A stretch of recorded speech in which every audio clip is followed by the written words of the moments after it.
Oh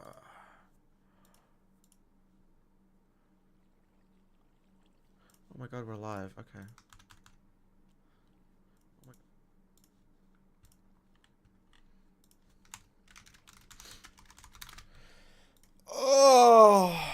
Oh yeah, it's been a while since I have streamed. What's up, guys? Wait. I should put some music on. Wait. Fuck. Yeah, this will. Oh shit. Yeah, this will do. What's up, guys? Oh fuck. Oh, I messed it up. I can't see chat. Yo! What's up, secret way? Oh, that's so loud! Oh my god. That's so loud. Probably not the best song to use as well. What's up, guys? Merry Christmas, guys. Merry Christmas. I've already finished all my Christmas stuff. And I have literally nothing else to do. So I was like, you know what? Let's do a stream. And let's do some chilling, you know? I might even have some videos lined up for us to watch. Yo! Peer? Yo, Peer, come out here. Thanks for the 50 secs. Wait. For the 50 SEKs. Yeah. What's up, guys? So, yeah, as I said, I might have some videos lined up that we can watch. And, yeah, I just thought I'll do a chill little stream. I know it's still Christmas, but, yeah. Are you in a relationship with Bankar? No. Are you alone? Yes. Yes, I'm alone. Yes. How much for a face reveal? 5 million. 5 million. Are you jolly? Yes, I'm very jolly. In fact, let's put some Christmas music on, okay? Wait. Give me a second. Oh, yeah. The stream's getting copyrighted. Yo! Royal Sam. Thanks for the 3 MYRs, bro. Are you 6'3"? How'd you know? Oh my god. Okay. Guys, stop donating. Holy shit. Little Toe 47. Yo, why is your name Little Toe? Thanks for the $2 though. Thanks for the $2, bro. What are your keybinds? My keybinds are normal. Literally everything's the same. Apart from F5 is R and chat is enter. Because I'm really used to it being enter for some reason. I don't really know why. 500 cigarettes, yeah. Anyways, as I said, we're going to be watching some videos. So, one of the videos I wanted to watch is this Sipover video right here. So, I don't know if you guys seen this. It's actually a year old already, which is kind of crazy. But I'm in it. And for the people who haven't watched it, which I think is actually quite a bit, this one kind of underperformed compared to his usual videos. I thought, you know what? I'm in it. Let's see.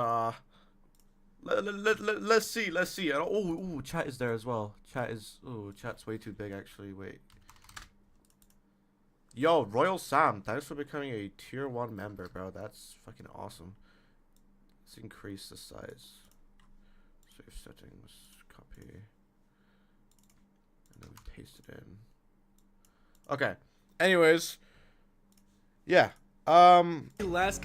Oh god, I don't want to leak the video. Okay, there we go. Chat is actually showing up. So I'm in this video, okay? This is my Sipover. I found Minecraft's best player. I'm just gonna let the intro speak for itself, okay? I'm gonna let the intro speak for itself. I put 200 Minecraft players. Look, it's me! And Sucks Apollo? Okay. Through 8 different challenges that test every skill of the game. From creating the most insane builds they can in 45 minutes to an escape room only the smartest players could ever solve. Whoever is the last contestant standing wins the title of Minecraft's best player. Okay, before we start, I'm in this, right? And Sucks is in this. How far do you think we actually got? Out of 100 people, how far do you think we actually got? I want to see your guess. Especially for Socks. I want to see what you guys think of Socks. 5? Okay. Only if you haven't seen the video, do a guess. 1? Top 3? 100? Okay. What the fuck? 6, 7? Okay. 4? Socks wins. Okay, that's a bit of a stretch, guys. Wait, did someone else become a member? Oh, Little Toe 47. Thank you, bro. 24, 25. You guys are actually guessing kind of high numbers. These are way higher numbers than I thought. Alright, we'll see. But first, we have to weed out the weak. Oh, shit. Yo, user AM34. Thanks for the 28 Canadian. Holy shit, bro. You do not need to do that. Alright, guys, you can stop guessing now. You can stop guessing. That's the first skill, clutching. Alrighty, we got the first event going down. Oh, who is this right now? Oh, and they died. Challenge number 1 consisted of 11 platforms. Players needed to traverse down by doing 10 different MLG clutches without failure. Each one progressively gets more difficult the further down you go, starting off with a simple water bucket. Okay, I'm not gonna lie, bro. This looks easy. You could probably think this is so easy. This was so laggy. You don't understand. I actually wish I recorded my POV during this, but it was so laggy. The ping was like awful. It was really hard to do a water clutch, even though it looks easy. But yeah. MLG. Who we got cooking right now? This person's going for it. Come on, guys. These people suck. What do we got here? All right, bro got the bro got the water bucket. Bro got the water bucket. Bro got the snow. Oh, look how laggy it is right now, and he didn't crouch. If you didn't suck at water bucket MLGing, you'd move on to clutches 2, 3, 4, and 5, which was snow, scaffolding, hay bale, and then cobweb. While most players were able to reach this halfway point, since they're all pretty similar, clutch 6 was the hardest one yet. Okay, wait, this guy's going crazy. Oh, he's going crazy. Wait a second, why is this guy good? All right, he's on bed. He got bed. No way. All players needed to do was align themselves perfectly with this cobblestone wall and place a bed, suppressing their fall damage. Okay, let's go. Look, I got this. Come on now. Who the hell is that guy? Someone help me. That's how laggy it was. That's how laggy it was. He's actually showing how laggy it was. Anyways, the stream's getting botted. We're just gonna ignore that. That's like a common occurrence now. Oh wait, let me get out the game. You can hear the lava bubbling. Have you seen the Unstable SMP? I've seen like 2 episodes, but it's, I don't know. I think it's too much content for me to watch. It's a very big time commitment for me. What's wrong with you? What do you have open besides Minecraft? What? 20 Google Chrome. Oh, it's an ad. Oh, this was an ad. Okay, we're gonna skip this. Okay. Yeah. And download Opera GX. No. Alright, this mob entity guy has been going at it for billions of years. He's cruising right now. Bruh, come on. I'm actually dead. How does he keep... And then he goes, bro, in chat. Bro, like, you suck, bro. The bed clutch was definitely the bottleneck of the entire challenge, but as some of the skilled players made it past and went on to the last 4 clutches, we'd start to see some finishers. Oh, he got it. Oh, this guy's bad. Okay, he has berry clutch. Okay, come on. Don't mess up the ladder clutch. Yo, I haven't had any screen time yet. Let's go. Ooh. Ooh. Come on, pig clutch is easy. Pig clutch is hella easy. Bruh. With most of the players now consistently getting past bed clutch, it was just a race to complete the pig clutch, honey block clutch, berry clutch, and the ladder clutch. Only 100 of the 200 total. Oh, look, it's me. Wait, go back. Wait. Look at that. Look at that. That's me and Socks right there. We were taking screenies. There was like a dream guy as well. 100 total players would move on to the next challenge. Oh wait, come on. Yes! There's no way. With that, any awful players who may have somehow finessed. Oh wait, it was 200 people. Okay, that makes a lot more sense. Sorry, I keep pausing, but I made it through this one. I don't think Socks did though. So whoever guessed Socks for 100, you're right. Their way into the event were gone. But now even these players that could clutch would be tested even more, as the next challenge was the 1v1 build events. It's one thing to be able to do every single clutch inside of Minecraft, but to be able to win in a build battle against a stranger, that's another story. With 45 minutes on the clock, 100 players would need to show their building skill in any way to qualify and continue on to the next challenge. And knowing their next door neighbor was their competitor, there was no time for games. Someone right here is going crazy. Wait, what do we got going on here? All right, who's Quentin? Quentin is literally the best builder in Minecraft, and he's going up.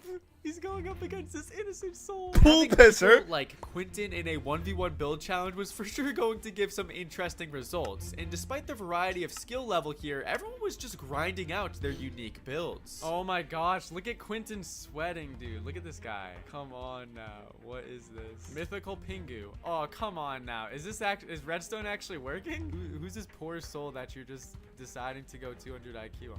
I don't know, but this plot deserves to be blown up. While most people were displaying their average level of building. Wait, where am I? Wait, is that Ogmo? Oh yeah, I forgot Ogmo was in this. That's a throwback. Holy shit. Okay. Hello, YouTube? That you're just deciding to go 200 IQ on. I don't know, but this plot deserves to be blown up. While most people were displaying their average. That there. He's right there. He's right there. Bridge I think I level built a house building. as well. Some I of don't the remember. pros like Redstone player Mythical Pingu were sweating bricks out here. Like, come on now, really? A minion? This is something I would build. I mean, I'm.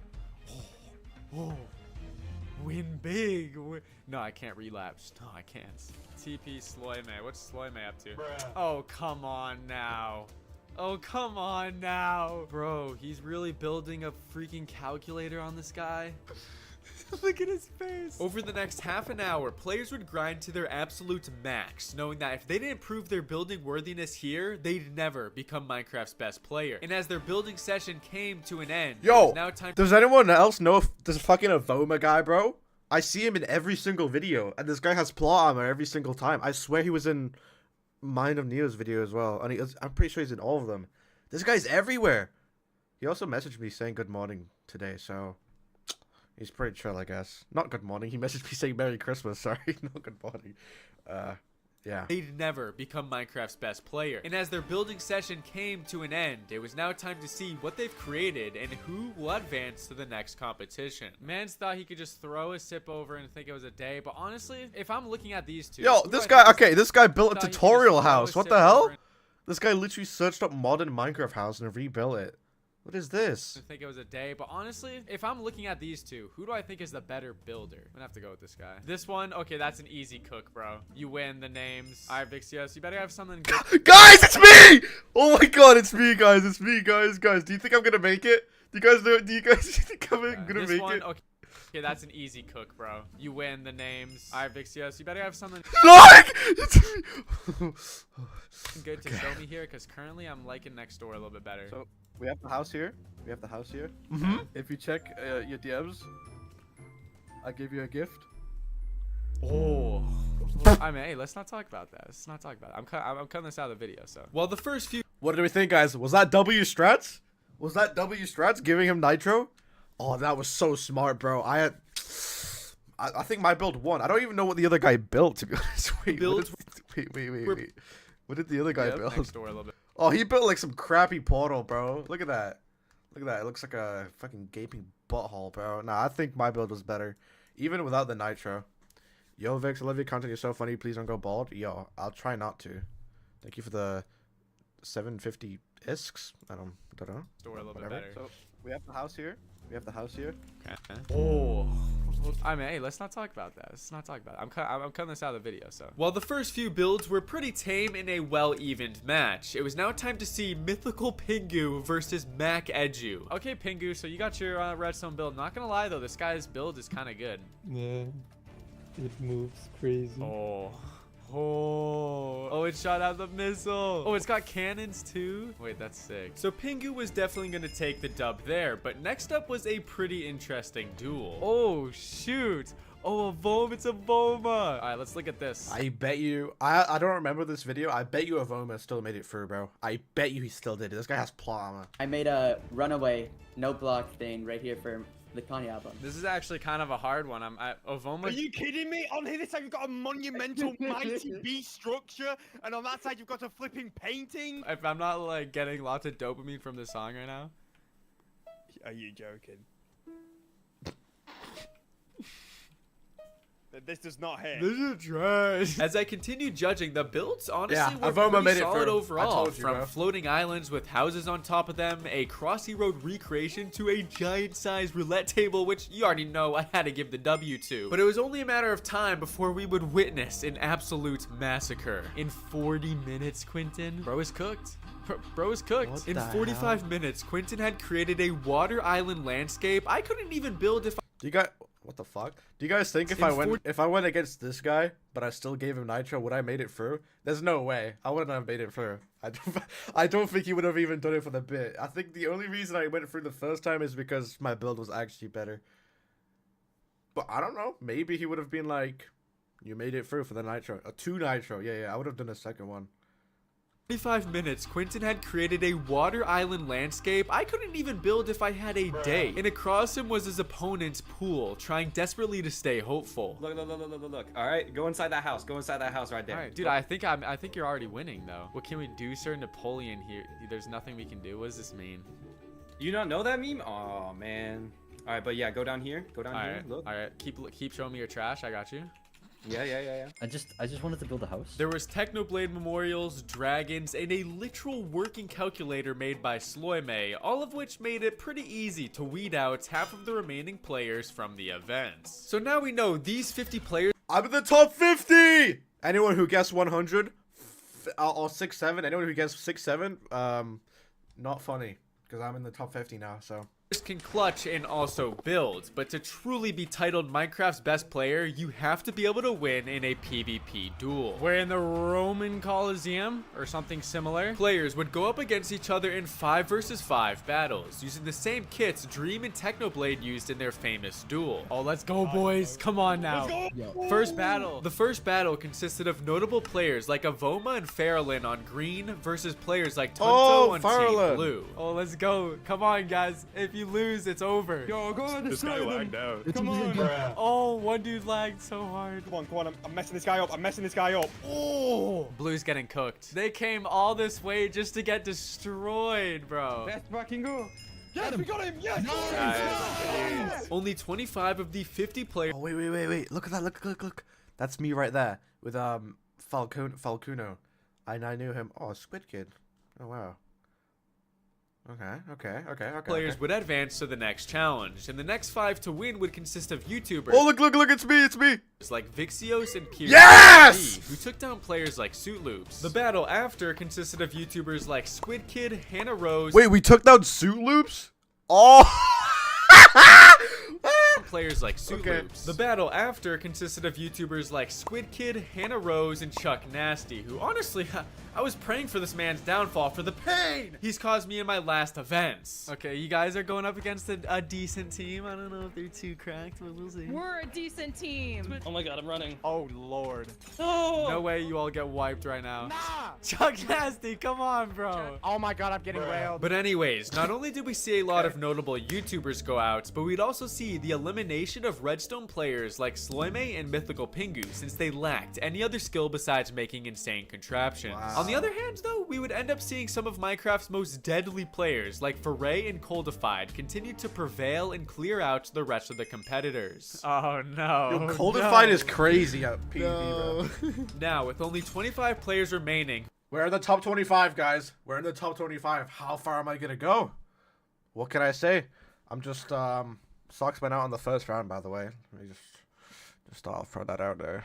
who were skilled in clutching, building, and PvP, it was time to test their level of parkour with an intricate and elaborate course comprising of parkour techniques only the pros would know. All right. Bro, this dude's cooking. He got far pretty fast. All right, Coldified is cooking. This guy's cracked at PvP. Come on, man. You can't even make it past the 1-block Neos. Bro, I have to reset like 50 times, bro. I don't like. Oh my god. Bro, you can't be Yo, the why do best you leave this Minecraft in, player. bro? You can't even Why do you even leave this part in, bro? I was actually cooking the parkour, bro. He teleported to me when I was messing up, bro.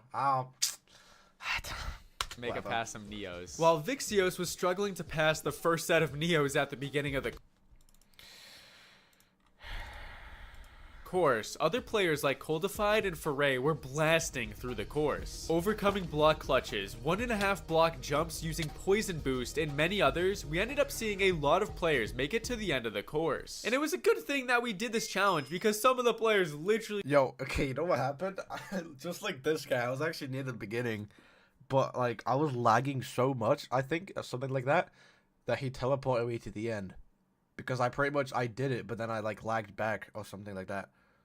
I think so. No, I did do it legit, but I passed this one though. I passed this one. I don't know why he's making it seem like I didn't, but like, whatever. could not make it past the first Neo jumps. Like, come on, bruh. How you make it this far and y'all are so trash? Now, down to 20 players left. 20 players? Where am I?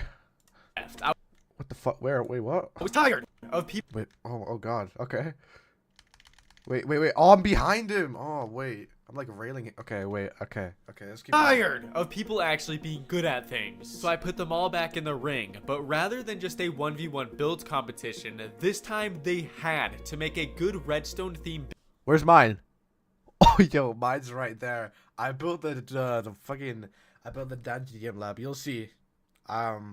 I got really lucky against the person I went though. build to move on in front of their opponents. I would name how much money for you to leave. This dude does not know any redstone. It wasn't a surprise we'd start to see some players choking under pressure of creating redstone. Yo, why did he leave in the part where I'm trying to blow the guy up? It wasn't a surprise we'd start to see some players choking under pressure of creating redstone. But we did Oh, I wish that actually worked. That would have been so funny, we bro. started to see some players choking under pressure of creating redstone, but we did actually start to see some interesting builds. So we got some redstone lamps and stuff, and ooh, Quentin's, ooh, dude, I don't know, Quentin, you're good at building, but this is kind. Wait, oh wait.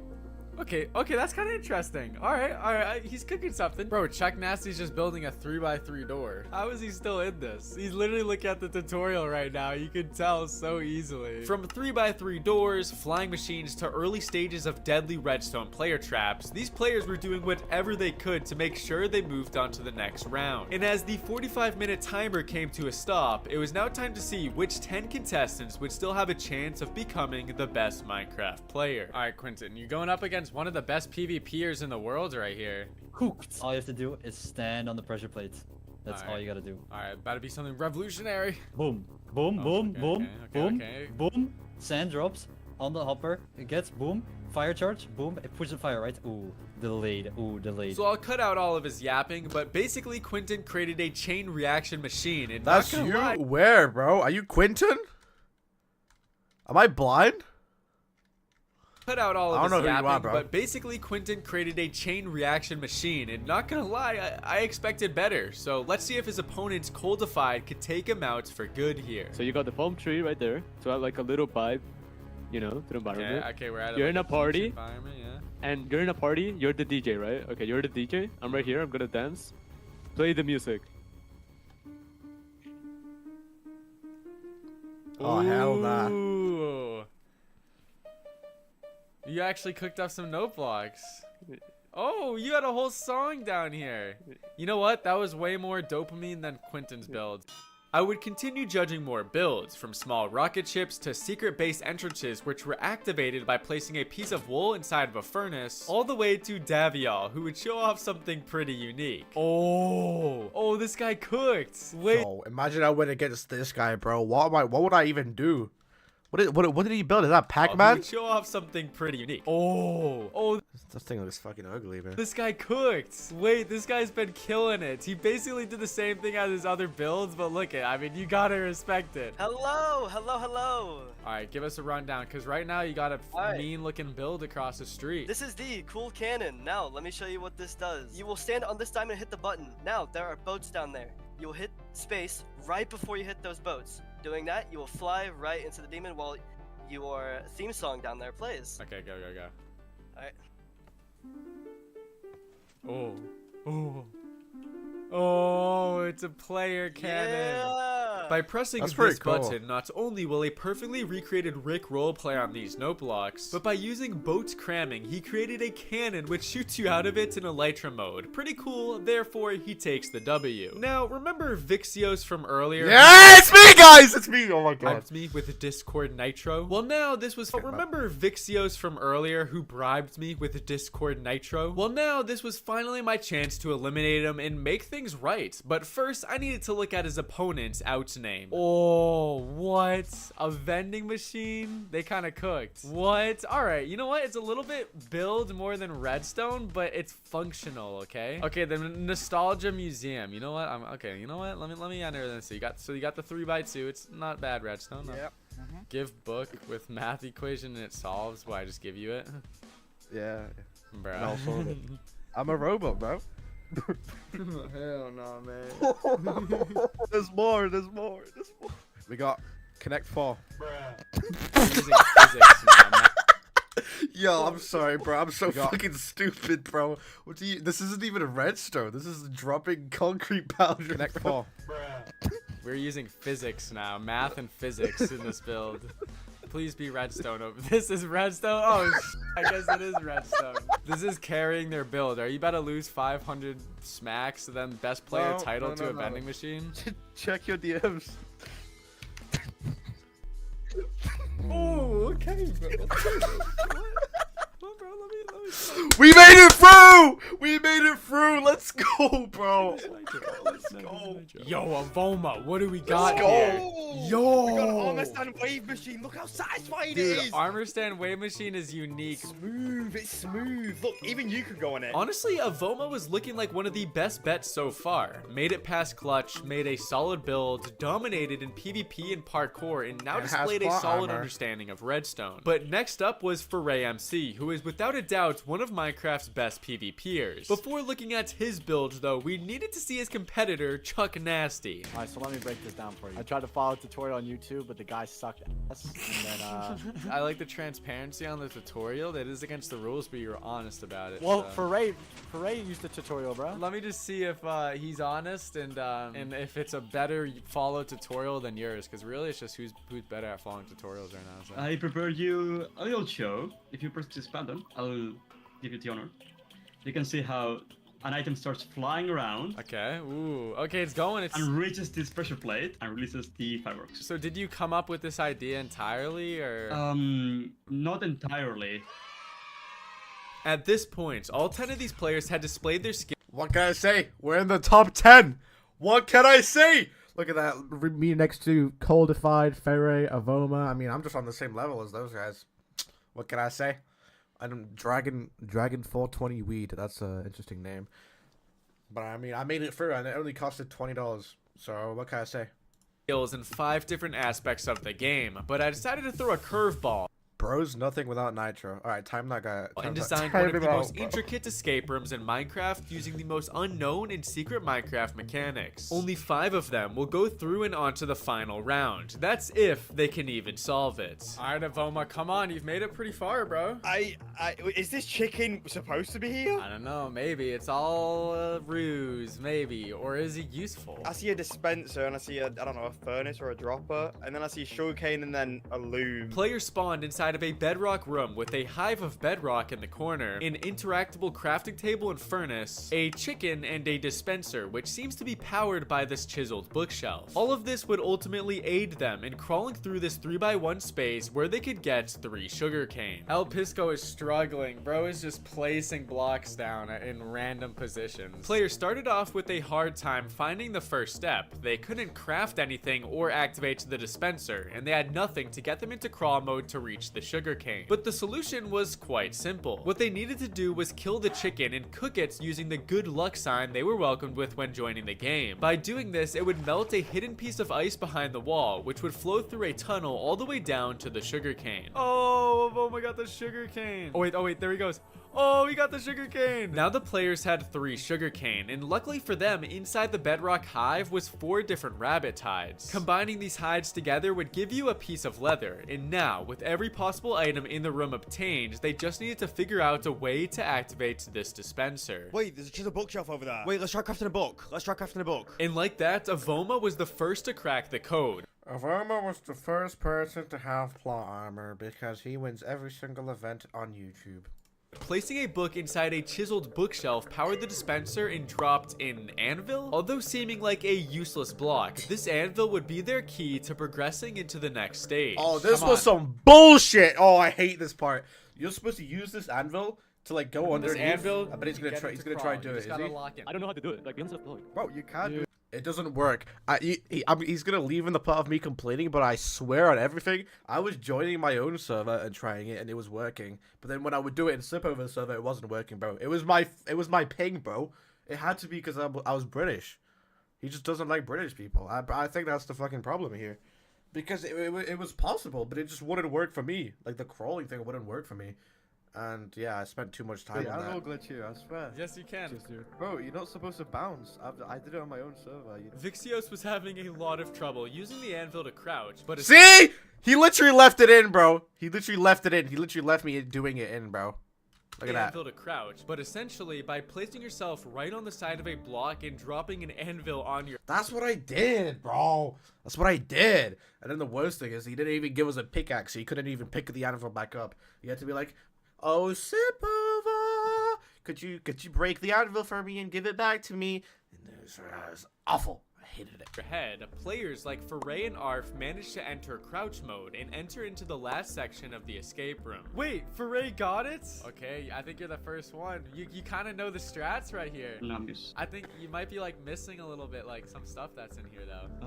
What am I? What? Inside the next room was a sniffer, a chest containing a bunch of random loot, a concrete block hiding a wooden hoe, and 4 extremely hidden string. Using all of these features, they would once again have to figure out a way to enter crouch mode and escape for victory. Bro, Pierce, what do you mean a sniffer's supposed to take forever? You haven't even laid out a... What? I have. You look up on the wiki, bro. He needs like a wiki.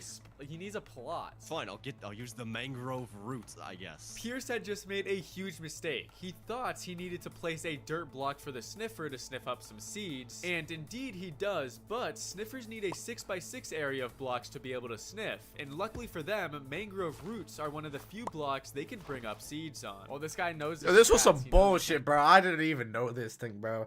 I didn't even know the sniffer existed. I mean, no, I'm not gonna lie to you. Just drop into the next room like that. He's thinking ahead. Wait, did you get Torchlight of Oma yet or no? No, I'm waiting for this to sniff this. Yo, don't call it that if you're trying to get it to sniff. Bro, Vixios, you got this.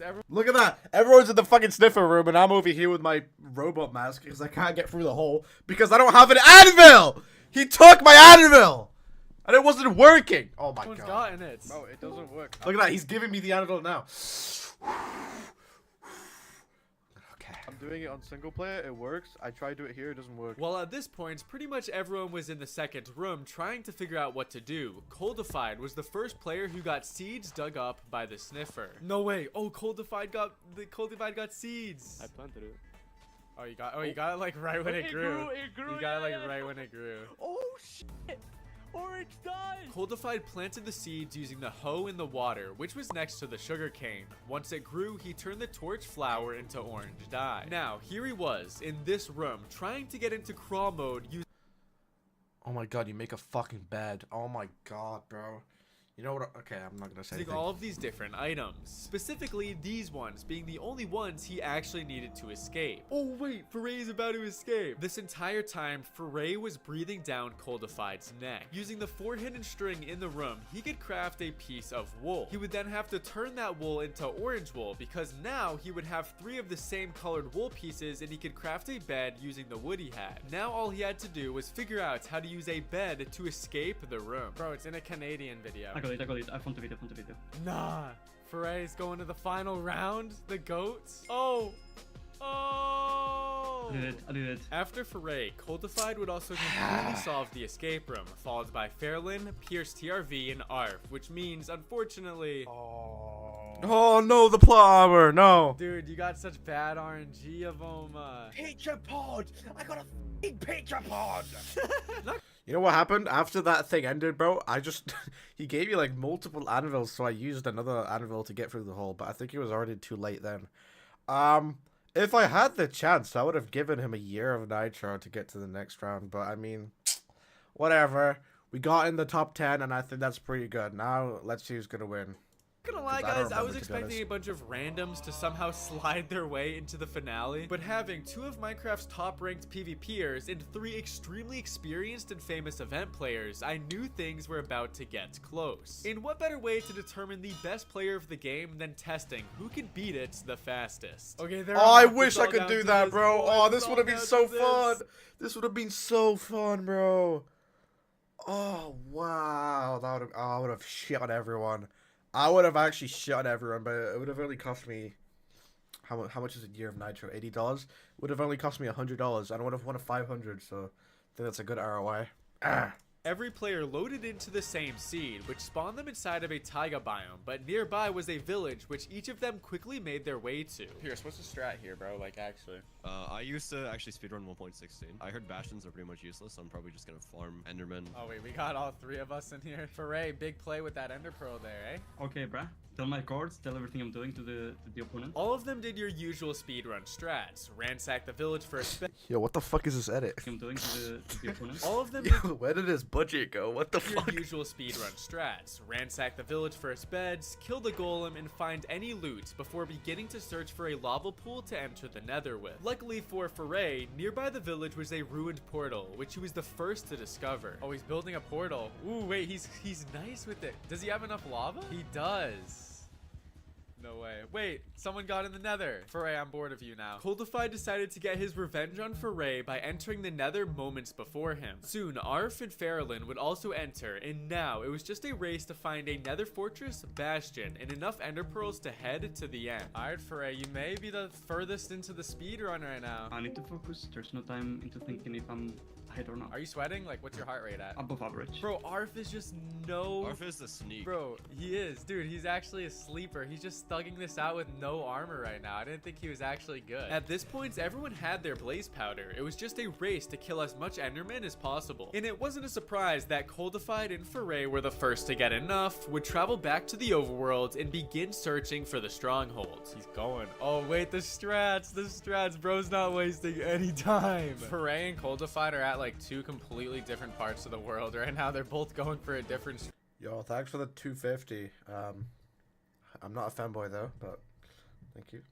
Stronghold. Oh, he's going for it. Wait, is he gonna hit it? Oh yeah, he's hitting that. Oh. There Foray was. Only about half an hour into this race, he had entered the stronghold, but then bro just decided to aimlessly walk around it for like 5 minutes and gave Coldified enough time to find his stronghold, find the portal, and enter it before him. With Foray struggling to find the portal and everyone else just off somewhere else in the world, if Coldy could hit a 1 cycle on the dragon here, he'd be crowned as Minecraft's best player. This is insane. This is actually really good pacing. Like, what the heck? Oh, no way. This could be it. This could be it. This could be it. This could be it. No way. Yo, Coldified is This crazy. It's over.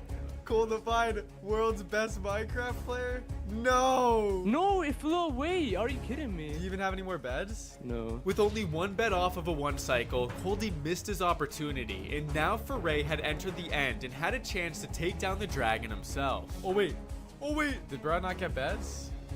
He doesn't know the strat. He doesn't know the strats. No. That was on purpose.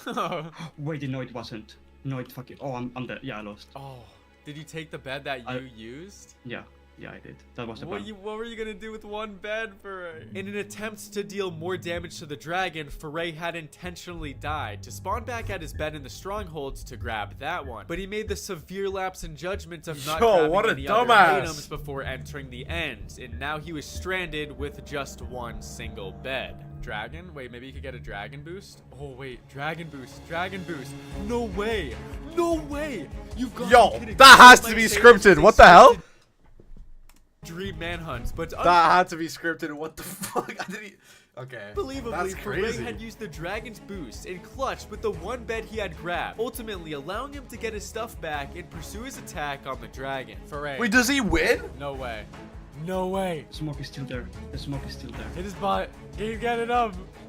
No way. That's actually crazy. Wait, what? Are you even like... How do I not remember this, bro? I watched this video like a year ago. That's mental. Yeah, bro. It's so late. I cannot be out, bro. Alright, what's up, guys? It's Sipover on the top of Mount Everest. Make sure you subscribe to this video. Yeah, subscribe to the video, guys. Okay, I'm gonna re-like it now. My bad. That was a crazy video. I don't know if that ending was scripted or not. I'm pretty sure it wasn't, to be honest. Yeah, but that event ended up taking so much longer than you think. You'd think it was like a maybe like a 3-hour event. It ended up taking like 2 days, I think, because I got told it'll take like 3-4 hours max, and it ended up taking it from like midday to like bedtime pretty much. And then the speedrun thing, which was like the last challenge, was done the day after that. So yeah, those events take longer than you think, to be honest. Now 1v1 Sipover, bro, he's not on, bro. He's probably climbing like fucking Mount Everest or something. Yeah, I did say I have multiple videos ready, but I don't know. Maybe do you guys have any suggestions for videos I should watch? I know this guy. Yo, Northerial Cartex. Hello chat. Hello Vex. Thanks for the 100 ARSs. I don't even know how much that is. Gonna live stream any events. Thing is, I don't get invited to events, bro. You know, I'm not like not like when like all those other Minecraft YouTubers. I don't think people look at my channel, they see beating her microphone jerking off. They're not gonna think I'm the best for events. So I don't get invited to events as much as I used to. Yeah, no one invites me, bro. It's true. It's not even a joke. No one invites me. Bark like Nolly. Okay, I'm not gonna bark like Nolly, bro. What kind of thing is that? Bring all your friends in a Christmas horror mod. Well, for the 30-day thing, we were gonna do Krampus or something like that. A loaf of bread, carton of milk. Thanks for the $2, bro. Sharpness MC 3. I'm not famous enough. Nah, I can be in events, bro. I mean, I also just don't really care to be in events, to be honest. And I don't think people do them as much as they did, like, maybe like a year or two ago. I remember there was, like, events so often. Even, like, even Salty did one. That was, like, the Void Warriors thing. That was so fun. Yo, Drew, if you're still in chat, do you remember Void Warriors, bro? That was the most fun event I've been in my life. But we lost like crazy. You should watch an unstable SMP video. Bro, they're an hour long, bro. Wi-Fi's. I could watch the new Wi-Fi's video. Because to me, I've only like skimmed through it. I know it's really good, but I feel like everyone's seen it, bro. It has 20 million views. React to reactions, yo. That might be tag. Shout out to my cat. Shout out to your cat, bro. Shout out to your cat. I was actually gonna watch Max's latest video because he said he's been fucking react to your most famous tweet. No, he said he spent a long time on it, and I've only watched the intro, and I've seen how long he's spent on it. It's kind of similar to the Wi-Fi's video, but except he's like in the ARG instead of breaking down an ARG. And it's actually done pretty good for him, which is pretty fast. So we could probably check this out. Let me see. Let's see how it is.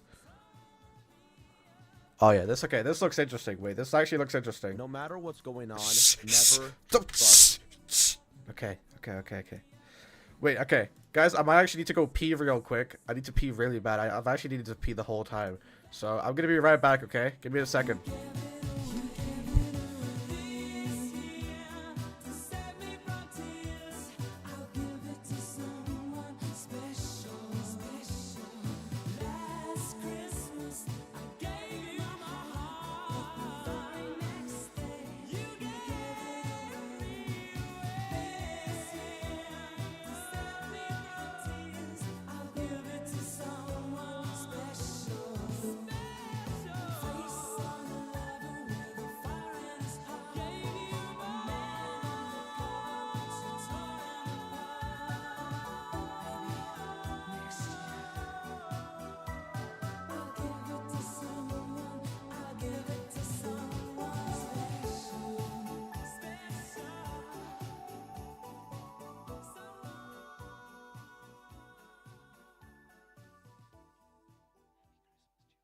So this is Christmas, and what have you done? I'm back. Okay. Let's watch this video. I have no idea what to expect. So, why is everyone saying numbers in chat? What the hell? Look up a loaf of bread meme, bro. I know what a loaf of bread is, bro. We mentioned it in the video. Why is everyone saying random numbers in chat? What is happening? What's the best monster flavor? The white one. What the hell? Did you wash your hands? Yes, I washed my hands, bro. The toilet's right next to me. Alright, anyways. This Minecraft server was never meant to be found by Maximus60. Let's go. No matter what's going on, never trust the blocks. This is the first line that I found in a book in an old chest in an abandoned Minecraft server. See, a few days ago, one of my friends hit me up. He told me that there was some... Yo! Nothero Cartex, thanks for the 100 ARS, bro. Discord server that he got into. And apparently inside the Discord server, there's some bot that when entering your Minecraft username, whitelists you on an old Minecraft server. But here's the thing. The server had apparently been shut down by Mojang, but now it was somehow back up. Oh. After hearing this, I was of course super interested. So I asked him how I could get into the server. Could you make the video a bit louder? I could try. Fortunately, the invite link didn't seem to work anymore, but thankfully, Cal was kind enough to set up everything for me. So, after entering my username and sending me the IP, I was ready. Well, that's what I thought, at least. After loading onto the server for the first time, I realized two things immediately. One is that there was floating grass everywhere, which by all means should have gotten destroyed by the Minecraft physics engine. And second is that I was immediately placed in adventure mode, making me completely unable to break any blocks. There was also a bulletin board placed in front of what seemed like some sort of base. On it, there were two signs asking for someone to get more iron and to clear some zombies that were left in the mine. So I started looking around a bit to get a good idea of the surrounding area. And after just a couple minutes, I found some sort of wooden structure. Maybe the mine that they were talking about? Okay, they said that there were zombies in there, so I'm not going to take a look around just yet, but I think the surrounding area still needs a little bit of a look around. I don't know what it is with the server, but like the fog is insane. These chunks not loading?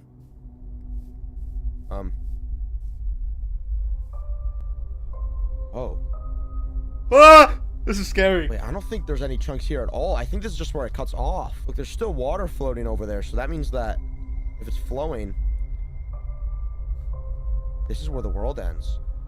After discovering that I was basically on a floating island, I decided to stick closer to the main base and start my investigation.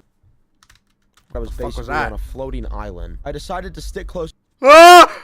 Look, there's something in the cave. Close. Okay, I'm not gonna lie. I already saw that. He showed me the beginning of this video. But look at it, guys. Look at it. Closer to the main base and start my investigation there. The first thing I noticed after entering the house is that there were 4 separate rooms, each with a sign above the entrance showing whose it was. Well, all except one.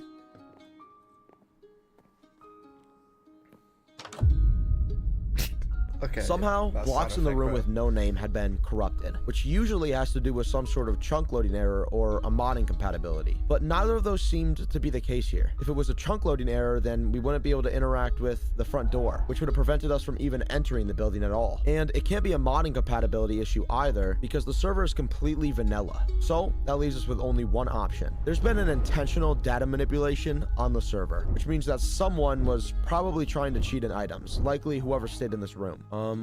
Okay, bro. I don't want to touch these blocks. Right in here, we just got some building materials, and then...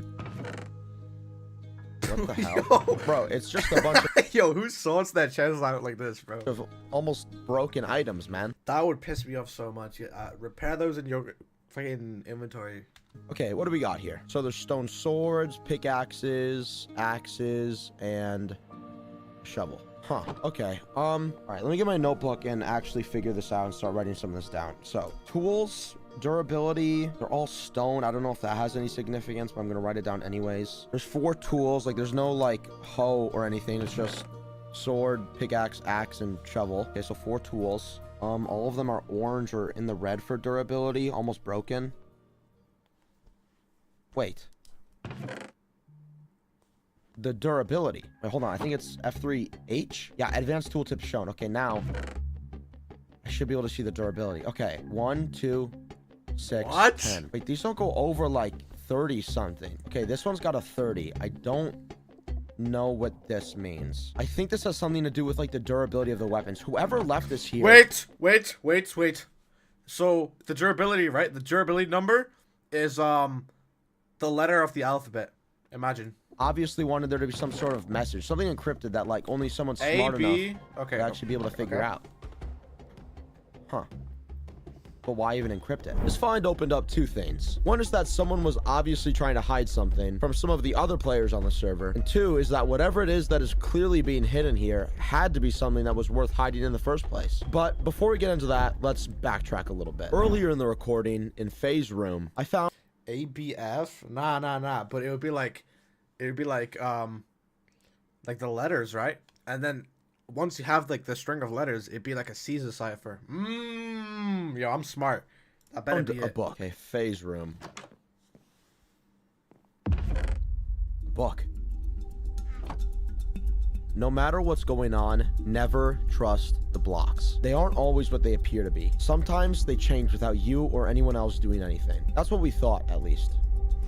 By the way, if you want the rest of my stuff, go to -390, 40. So we learn a few things from this book. Apparently, something's wrong with the blocks in this world, which already has been pretty apparent thus far. But more importantly is what's on the second page. Faye, or whoever placed this book in Faye's chest, left some coordinates where presumably some of her old loot was kept hidden. But what's weird about this is that the coordinates that were left are completely unable to be accessed in this current version of the world. You see, the coordinates are far outside where the world ends, which means two things. First is that the server wasn't always limited to the small floating island, and second, and more importantly, this book was written after the surrounding area had been removed, which creates a solid chronology that we can now base all of our future findings off of. Now, there was actually one more code aside from the durability cipher that was hidden throughout the base. In each of the chests in everyone's room, aside from the room with no name, there were 2 items of varying quantities. Okay, so we have 1, 2, 3, 4, 5, 6, 7, 8, 9, 10. Okay, 10 quantities. Okay, so we have 1, 2, 3, 4, 5. Wait. 5, 6, 7, 8. 6, 7. 8, 9, 10. Okay, 10 items. Okay, the most logical thing is just order it by how many there are. Okay, there does seem to be like a 1, 2, 3, 4, 5 type thing going on. So if we do that, then it leaves us with this: dirt, orange wool, nether sprouts, this doesn't make any sense. Okay, this obviously seems to be some sort of cipher. Okay, let's see. So what do we have? Block. All these are blocks. Okay, then there's a normal item. Wait, the lettering. Okay, so dirt starts with a D. Let me get my notebook back out. Okay, if we take the first letter from each of these, we got D-O-N-T-G-O. Don't go. D-O-W-N. Don't go down! I figured that out before. I figured that out before him, so. Okay. Yeah. D-O-N-T-G-O-D-O-W-N. Don't go down. Don't go down. Okay, what does that even mean? Don't go down. Like, trapdoor? Was this here before? I don't remember. Okay, we can open it, but I can't see what's down there. That's a cobblestone floor right there. Don't God own. Okay, you, my friend, are a little bit dumb. And we can't break anything to get down there because we're in adventure mode still. Alright, I guess that's not accessible then. Now, while we may not be able to access the trapdoor, this clue does tell us that there's something possibly dangerous down there. Okay. Now, circling back to the durability cipher, we're left with this. Okay, so obviously these items aren't random. Their types have to matter. So for now, let's just assume that them being stone has no significance, and let's just look at the tools themselves. Right now, I'm thinking maybe the tools are some sort of symbol. Like, so if we look at a sword, this could be like a down and to the left type arrow, a pickaxe being like an up and to the right type arrow, an axe being a down to the right type arrow. Well, I don't know about that one though. But then we're still left with the shovel. So that makes that theory pretty much null. Also, if we think about it through the symbol route, then it still doesn't make a whole lot of sense because that still ignores the whole durability thing, which I'm pretty certain that the number for the durability has a lot of significance here. Now, because these only seem to generally go up to 26 outside of what seems to be just the stone shovel, I'm thinking that these have something to do with the alphabet, so lettering. I knew now, it, bro. the stone shovel I knew obviously it. being some sort of, random factor here, we can just sort of ignore for now. So let's just assume that the swords, pickaxes, and axes have something to do with lettering, the alphabet. The obvious solution here is we look at something like the stone sword, we see that it's a 1, and we just say it's an A. The issue here is when we start to get into the other tools. What's the difference between a sword saying 1 and a pickaxe saying 1? My first thought is that it probably has something to do with capitalization. So maybe the sword is a lowercase a and the pickaxe is maybe an uppercase B. However, once again, we still have the axe, which throws things off a bit. So if we already have uppercase letters and lowercase letters handled, then the most likely option is that this last tool represents, well, numbers. Now the thing with that is because the sword, pickaxes, and axes are all, in relative equal quantity, this can't decode into just another message unless it's a whole nother cipher, which means that it's also probably a link to something. So we'll write that down and we'll keep that in mind for now. Yeah, did I just hear his pen click? Also probably a link to something. So we'll write that down and we'll keep that in mind for now. But I think it's time for us to finally start decoding. So let's start with our first theory. Swords equals lowercase, pickaxe equals uppercase, and axes equals numbers. That still leaves us with a shovel, so for the sake of argument, let's just say shovel equals question mark. Okay, so I'm just gonna go through this really quick and decode what this would be. Okay, this way we have a 33 character code that just translates to this, and I'll just put that on screen here. Now, this looks like the ending sequence to a link to, well, pretty much anything. A YouTube video, a ChatGPT thread, a drive maybe. And without even knowing if this is the right code, like the pickaxe could mean numbers and the sword could mean uppercase letters, the potential for what this could mean seems pretty endless. So we have to narrow things down a bit. So for now, let's stick to what we know. So we can take this, put it at the end of a Google Drive link, and error. YouTube video maybe, also an error. And a ChatGPT link, also nothing. Now, what I think the important thing to remember, a crypto link. Yeah, it's a fucking crypto wallet. You're supposed to send Bitcoin and then you get the message back. That's what it is, bro. Obviously, duh. Come on. Here is that this is supposed to be decoded. This was obviously left here by somebody. Maybe whoever stayed in this room. Maybe whoever did this to the room, possibly the same person, but this is meant to be decoded, so I can't imagine that this is meant to go to some obscure website. I think by limiting ourselves to these 3 different websites, YouTube, ChatGPT, and Google Drive, I think that's where we're most likely to find something. So let's just decode this again, but switch out what the tools represent. This time I'm thinking we use the sword as a number, the pickaxe as the lowercase letter, and the axe as the uppercase letter. I'm also going to try switching the character for the shovel around. It could be something like a slash or an underscore maybe. So yeah, I'm just going to continue decoding this over and over and over until we have something actually tangible. Okay, so after sitting here for an uncomfortable amount of time, I think I found something. Yeah, so it was a drive link. This ended up being the full link, and it led me to somewhere called the Chaos SMP, which contains a video called Day 4. Now, this all obviously had me asking more than a few questions. Who made this drive? Are they the same person that lived in the room with the corrupted blocks? Why hide this footage to begin with? And what exactly is the Chaos SMP? After opening the footage, we seem to be watching from the perspective of whoever lived in the room at the end of the hallway at the top floor. Yo. Isn't this just his... He just decreased the GUI scale. Alright, alright. Nah, I respect it, I respect it.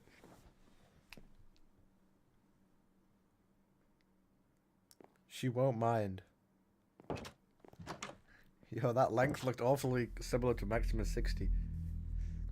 Something's already wrong. This version of the bulletin board is not the same that we found when we logged onto the server. And what's even stranger is that this version of the bulletin board seems to take place after the one that we found.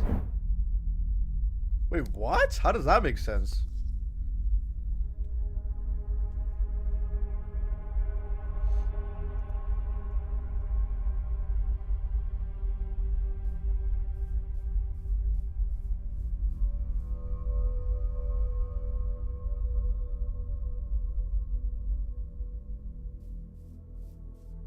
God, I did not like this music, bro.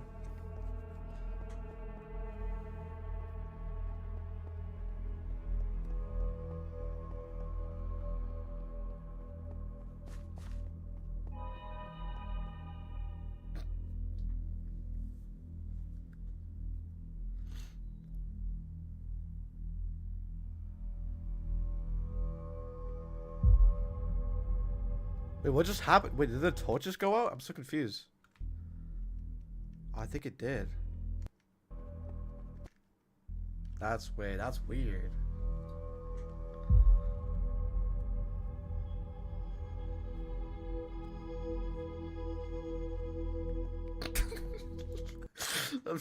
Someone just said me when I fart. No, because that's pretty accurate.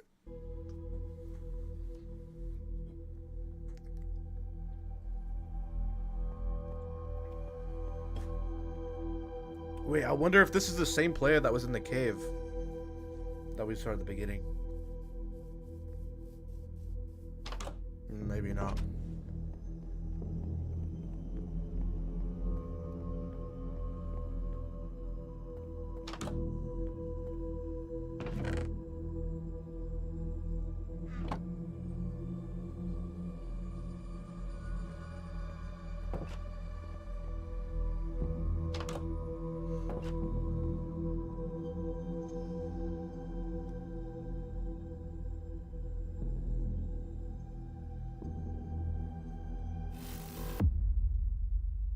And that's where the footage ends. But there may have been a couple of things that you missed. So going back to earlier in Oh the my footage, god, bro. There may have been a couple things you missed, bro. You know what this reminds me of? You guys seen that video where they like there's a group of people passing like a basketball around and a fucking gorilla walks through the frame and you don't see it until the second time you watch it? That's every single time someone says there may have been something you missed. That's what I think of. I think of that gorilla video. Wait, let me see if I can find it. Okay, well now it's not gonna make sense because you guys are gonna look for it. This is the basketball. Wait. Look at them passing the basketball around, and then look, there was a gorilla there the whole time. It started dancing. Yeah. That's what it makes me think of. That's what it makes me think. All right, let's continue though. and that's where the footage ends. But there may have been a couple of things that you missed. So going back to earlier in the footage, 3 things are made apparent aside from the bulletin board anomaly. First, as I'm sure you already noticed, the player's name is blacked out in the chat. Now, this could be used just to protect this player's information, though I find that unlikely because I have a feeling it's blacked out because it's actually maximum 60. But that's just a theory. as far as we know, the only way to even access this footage is through the durability cipher that we found on the server. And everyone that had access to the server would be able to see this player's name anyways. Also, our cameraman here seemed friendly enough with his neighbor to steal from her, so they likely already knew each other personally anyways. So then, why black out your name? Who are you trying to hide yourself from? Right now, we don't know. But what's even more concerning than this is what I found next. If we go back to after the torches were snuffed out in the mine, on our cameraman's trip back home. What? I didn't even see anything. Man's trip back home. Oh, bro, I was too busy looking at the cave because I thought he was gonna go over the cave again. What the hell? In the mine, on our cameraman's trip back home. His name is redacted? Yeah, it's like the files. Release the Maximus files, bro. There seems to be someone watching him from the upstairs window. But who? And what's even weirder is that when we continue the footage,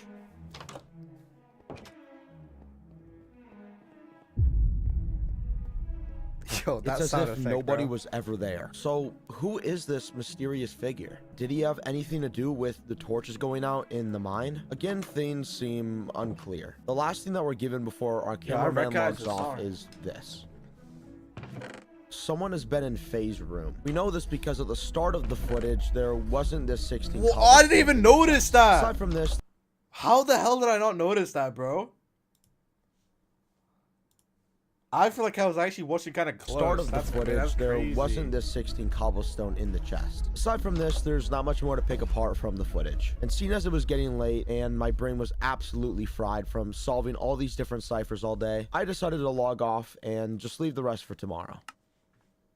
I woke up early the next day, hoping to get a head start on my investigation. Except, as I go to log onto the server, I'm met with this. A message. You'll never find him. He's gone now. Was this message intended for me? As far as I know, I'm the only person that's been on the server in quite some time. And I'm not even sure who he is, so could this really be for me? And that's not all. The server profile icon has also changed. It seems to be text of some kind. So after taking a screenshot of it and translating it to English, we're given this. Yo, ChatGPT, help me out, bro. Yo, ChatGPT. What does this say? I was doing the same stuff in your system, though. I'm not gonna lie. I was like, yo, can you help me? Given this. Help me. Immediately, this message strikes me as odd, because it gives the exact opposite stance that the server message did. It's almost as if the server icon's message and the actual server message were created by 2 different people. As we go on, our questions only seem to multiply more and more. So today, we need to make sure that we're getting the answers that we're after, or we might never find out what happened on this server. As I load into the server, the first thing that I notice is that the bulletin board has changed again. This time, it only has the messages about the iron, the zombies in the mine, and... wait. the griefer? I can't believe I didn't notice it before. Back in the footage that we found when our cameraman was looking at the bulletin board, there was a new sign asking the other players on the server to get rid of the griefer. Could this griefer be whoever was watching our cameraman on his way home? Well, this all got me thinking, what else have I missed? So I went back and not only went over the footage in the drive again, but also my own footage. And right at the beginning of my recording, I found something. Oh, it's the Jit from the As cave! I went by in the lower left corner, there's That's a from the dark beginning. figure staring at me. But how didn't I notice him? And why did it not show him as online? After all, it showed the server having 0 other players both before and after I logged on the first time. So who is this player? Is he the griefer on the server? Is he the same person that was watching our cameraman in the footage that we found? We'll get our answers soon enough. But for now, we need to take note of another change to the bulletin board. You see, this one doesn't exactly match either of the other two that we've already seen. No, this one takes place after the one that we found and before the one in the footage. So now our job is to fill in the blanks. What happened on the server in between the footage that we found and our experience so far? After entering the base, I immediately searched all the rooms. This time they seemed to actually lived in. Wait. Yo, that has to be on purpose. In the base, I immediately searched all the rooms. Yo, that has to be on purpose, bro. There's no way that's an accident. Yo, yeah, okay, I'm actually gonna have to ask him to see if that's on purpose, bro. Because he opened it for like half a second. Okay. Time they seemed to actually lived in. They had blocks, food, normal stuff that players would keep in their chests. Well, everyone except Ben, who for some reason had both chests completely empty. Apart from this, there were 2 other massive changes to the world. One is that the surrounding area seemed to have been recovered. No more corrupted chunks. That means that we can venture out to the coordinates that Faye had left in her book and find whatever it was that she had left in her stash. Aside from this, there was one other big change in the base. Finally, we're given a name. Mikey, our cameraman, and the player that lived at the end of the hall on the top floor, the room with the corrupted blocks. After entering Mikey's room, things immediately looked different. No corrupted blocks, the chest in the corner that previously had the durability cipher was gone, and this. 32 candles, a broken elytra, 64 feathers, and a booking quill. At first glance, these items seem to have no correlation to one another. But after further inspection, the true meaning becomes difficult to ignore. This is an obvious reference to Icarus from Greek mythology, whose cautionary tale of flying too close to the sun is often used as an analogy for greed. So was this a threat of some kind? A warning? Well, after opening and reading the book, things become more clear. I know what you've been up to. Stop now or there will be consequences. Okay, well, it's definitely a threat, but why? Did Mikey do something? And who is it that he's pissed off enough to warrant leaving a message like this in his room? Right now, our best course of action is to venture out to face Cash. Maybe there we'll finally get some... Yo, I don't know why you're getting ads, bro. I'm pretty sure I turned that down all the way. Wait, give me a second.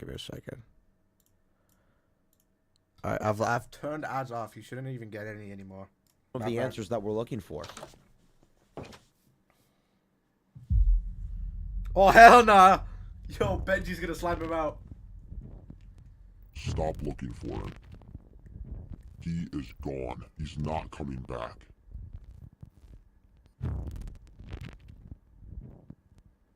Don't play dumb, Alex. You have no power here anymore. The server is mine. Oh, wait, he thinks he's Alex. Or something like that. What? Who the hell is Benji? Ben? I thought that the server had been abandoned, but I guess not. It's obvious now, looking at them side by side, that this is the same person that was stalking Mikey. And their disappearance during the footage makes a lot more sense now, too. Ben is the griefer. He's the one that's been corrupting the world. At first, I thought that it might have been Mikey. I mean, after all, the corrupted blocks were in his room. But now, I'm starting to think that Ben did something to Mikey. Our only hope now is that Faye somehow knew about all of this. So we continue on to her cache.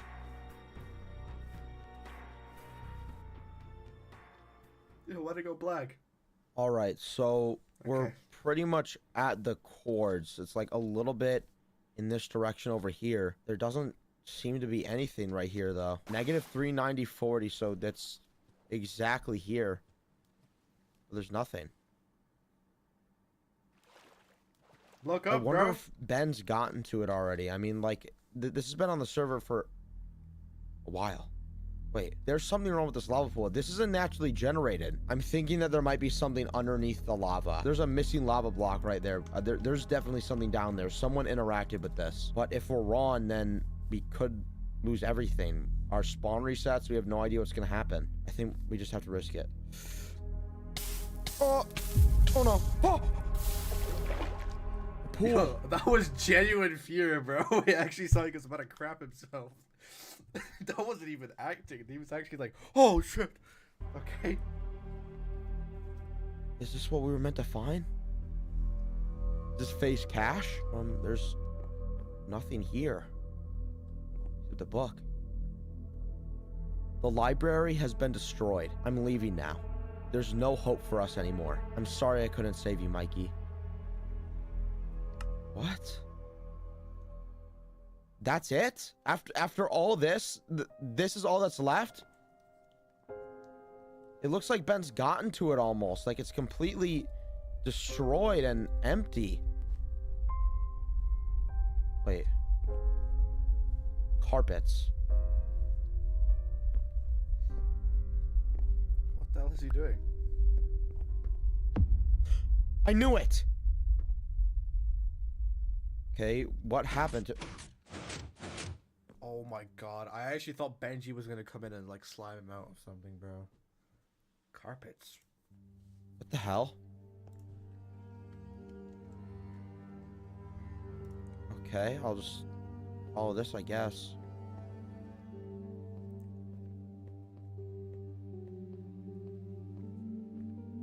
Oh my lord. The hell is this place, dude?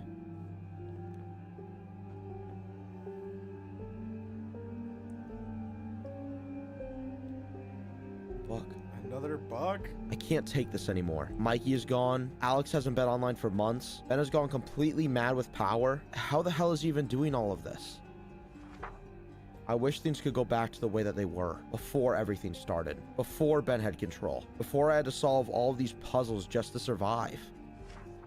I miss you so badly, Mikey. I never would have thought that things would end up this way. You should have just told me what Ben was up to. Why did he make me go through all of this? I can't stay here anymore. There's nowhere else to go. Now all that I'm left with is the sorry memories of what once was. Goodbye. A link. So, it seems that Mikey had been making all of these ciphers for Faye, slowly showing her the truth of who Ben really was. But by the time that she found out, it was already too late. Mikey was gone, corrupted. But that's nothing compared to what I'm about to show you. After opening the link, we're taken to a photo where Mikey, Ben, and likely Faye are standing, except... Yo, she's on a 2-man. That's wait, no, she's soloing a 2-man. That is a crazy. Okay. We're not alone. Yo, who's that guy? That's fucking That's who is it? Fucking Ty MC? Is that not his skin? Wait. That is literally this guy's skin. Wait. Yeah, it is. Look at it. It's the same guy. Ah. 3 charges, 1 phone. What the fuck? Cal? Cal is Alex? I mean, I thought that it was strange that he hit... Oh shit, wait. Oh, I'm a dumbass. Wait. That's Cal, not Ty. Sorry. Wait, his name's 6'7". Yo, what the fuck is happening? This guy's name is Cal 6'7". 6'7", okay. Okay. Me up on Discord out of the blue after we hadn't talked in forever, and it was weird that I couldn't get invited to the Discord server, but I didn't think anything of it at the time. But as hard as all of this is to believe, it does make sense. From what we can tell from Faye's journal, Alex had been gone for months, and during all of that time, Ben has somehow figured out how to cheat on the server, corrupting it all the while. corrupting Mikey. After corrupting Mikey's player data, he had become a ghost on the server. And that's why it never showed him as online when he was watching me before. That's who was reaching out to us through the server icon. Of course, as Mikey started catching on to Ben, Mikey became a target, with Ben first giving him the warning in his chest, comparing him to Icarus, saying that Mikey was flying too close to the sun, getting too close Okay, to that's the actually truth. pretty good. So when That's Mikey actually reached pretty out good. to us, the language that we had to translate it from was Greek, playing into Ben's Oh! Okay. characterization of him. Mikey was leading us to him, but that still leaves a few questions unanswered. What's with the timeline on the server? How do we keep going back and forth in time? And the bigger question, what's under the trap door? After finding the book, I logged off the server and sent No Cal way a it's gonna message. end. This isn't over. No way to cliffhanger, bro. No way. Yeah, what a No! and you want to see more, make sure to No! like and subscribe. Also, you should totally hit one of these boxes over here. Anyways, thanks for watching. Bye-bye. Carpets. That's what I learned. Carpets. Yo, that actually did kind of good though. So I hope he does a part 2. Yeah, he's been kind of yammering on about how much time he spent on this video, and it did turn out pretty fucking fire. I'm not gonna lie, that ending is actually kind of tough.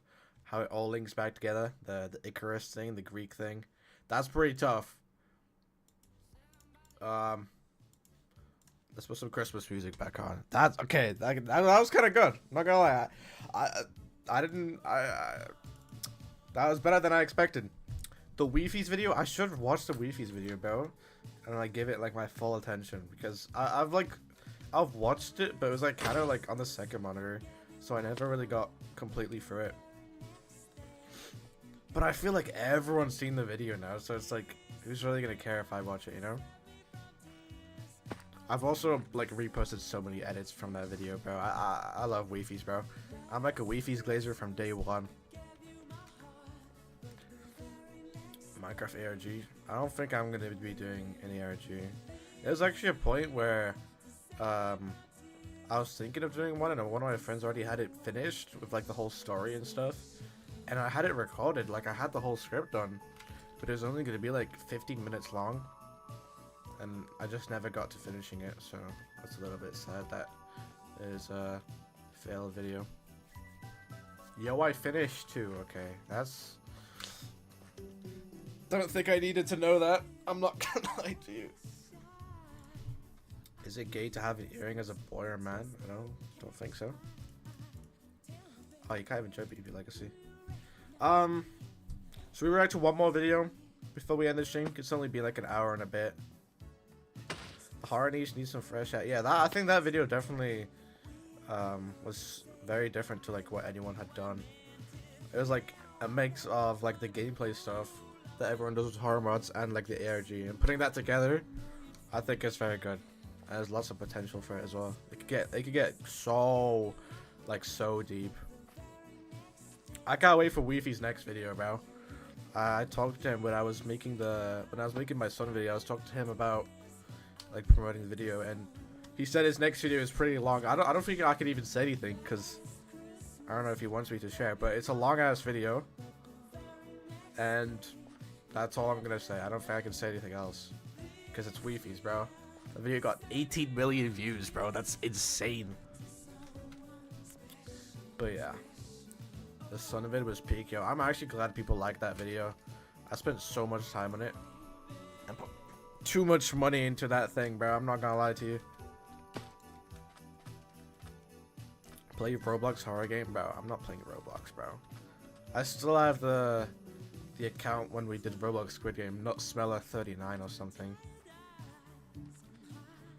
Oh yeah, the ad revenue must have been crazy, bro. I think the RPM was like okay, it's gonna be around 6 or 7. Like, I'm not even joking. The RPM is gonna be around that for a 40-minute video. That Sunvid took twice the funding, yet half the pay. Yeah, I put like ooh, actually, I don't think I even put too close to $1,000. I think I put in like yo, it's gonna sound so bait. I think I put in like $600 to $700 into that video. So 6-7 again. And it's made it back already, which is pretty good because the RPM is pretty good.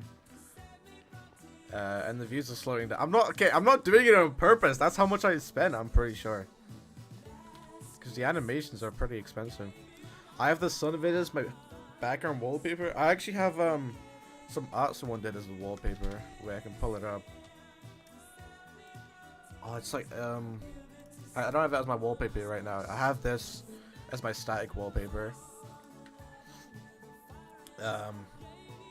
But I think my current wallpaper right now is wallpaper engine, so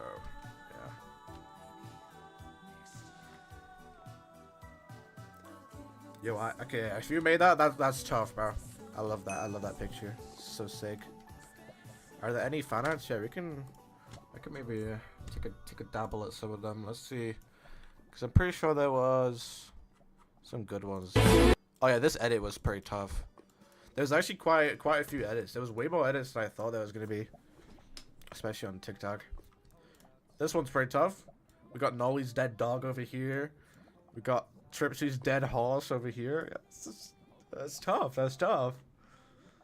Some Nolly fan art. There's me after I killed Nolly's dog. I think I've been drawn as like Astro Speed way too many times, bro. I'm not gonna lie. This one's pretty tough. I like that one. Can we pretend that airplanes in the night sky? Okay, that one's pretty good. This one's tough. I can't wait for this one to be finished. But even right now, this looks sick. Yeah, this one. This one looks fucking awesome. That's not even from the sun video. It's actually from here. So that's interesting. This is the first picture of Nolly's dead dog, and then there was some other ones as well, but they've been posted around in other places. Let me check TikTok real quick, actually.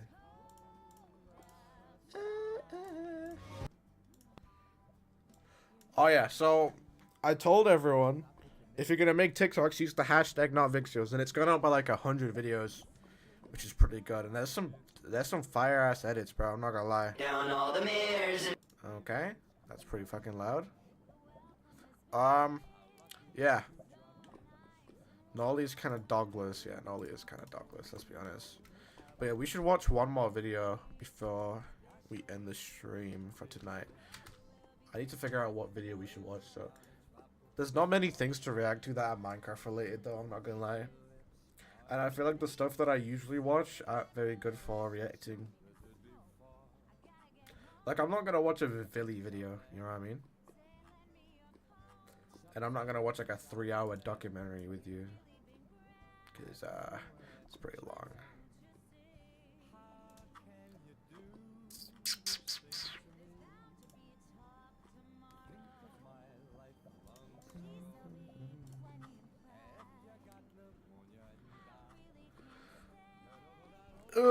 Alright, we might need to watch the Wi-Fi's video.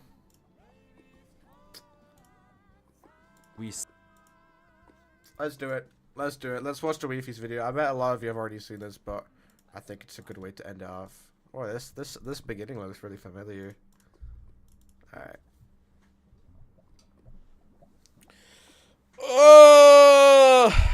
Let's do it. One more video, guys. One more video. Let's go.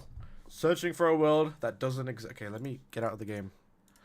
Searching for a world that doesn't exist. Let's go. Whatever you do at the crossroads, don't turn left.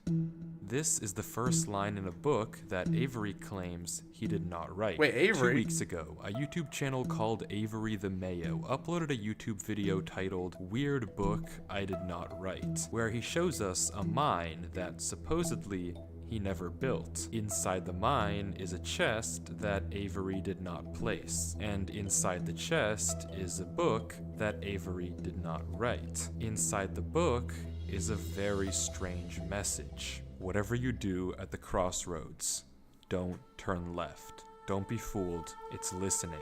You can't outsmart it, it's listening to me. It's watching me. It isn't from this world. At the crossroads, don't turn left. At the crossroads, don't turn left. At the crossroads, don't turn left. At the crossroads, don't turn left. Over and over, followed by a sequence of numbers. And that's it. It seems impossible that a whole mine just appears in your world without your knowledge, but Avery explains in the description of the video that the laptop he's playing on is from a storage locker. It already had Minecraft installed, and this world already existed, but when Avery first loaded it up, it was just a normal world. He only now discovered this mine a few hundred blocks from his house. So, yo, that in skin is case, so tough. What? This is actually like the toughest skin you could have for a character in an ARG video. I like this. This is a pretty unique skin, bro. I'm not gonna lie. I've not seen a skin like this. Yo, I'm glazing the skin, bro. But I like the skin choice. That's all I'm gonna say. What is this book? The contents are strange, and it's not evident what they refer to. If anything, they just sound like some crazy rambling. But the numbers at the end are clearly some sort of code, so maybe we can solve it and figure out what this book is talking about. Except we can't. The numbers go higher than 26, so it's not any alphabetical code. There are 4 sections, not 3, so it isn't coordinates. And in fact, there's not a single cipher that comes up as a good match for this code. If it is a code, it's unlike any code I've ever seen, and I wasn't able to decipher it. So, is that it? A strange one-off YouTube video and a dead end?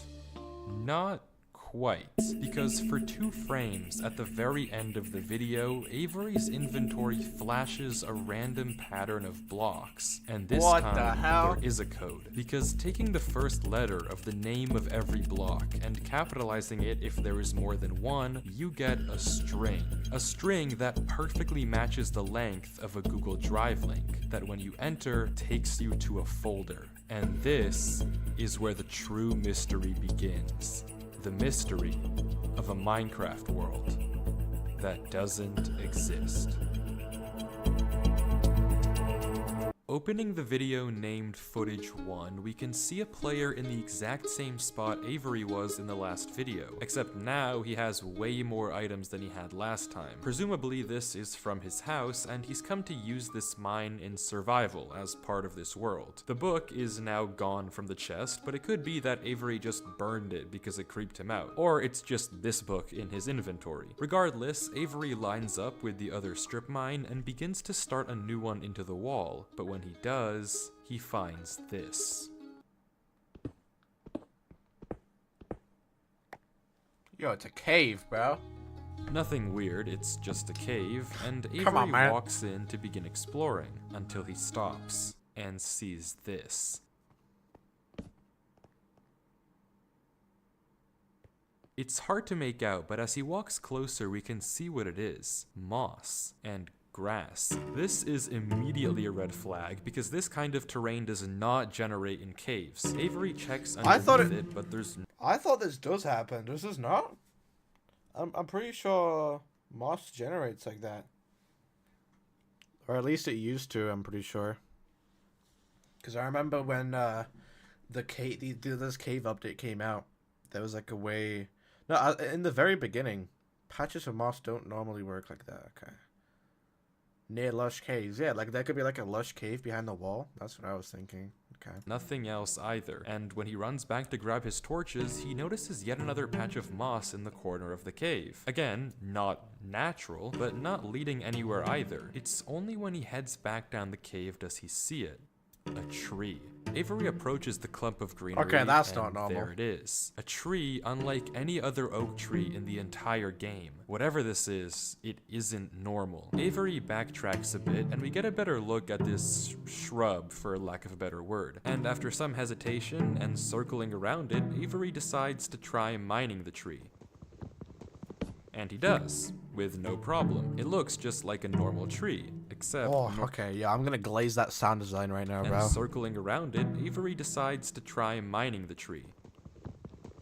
And he does. You see how the music stopped while he mined it? And then as soon as he continued talking, the music continued. Good sound design, bro. Oh, I'm gonna glaze the hell out of this video. W music or something? With no problem. It looks just like a normal tree, except normal trees don't generate underground. And it's not the only one. As Avery goes deeper and deeper into the cave, he passes larger and larger patches of greenery, coming across more shrubs and even more trees, and even more moss. He pauses to talk at one point, but instead of commenting on the trees, he brings up something else. It's weird, we've only seen stone. And I guess he's right, the walls of this cave don't have any diorite, granite, andesite, or ores, but come on, there's a bigger elephant in the room here. At some point though, Avery's wish gets granted, and the cave turns into terracotta, tuff, and deep slate. The greenery gets larger and larger, with the trees growing bigger and bigger. Until finally, Avery reaches the end.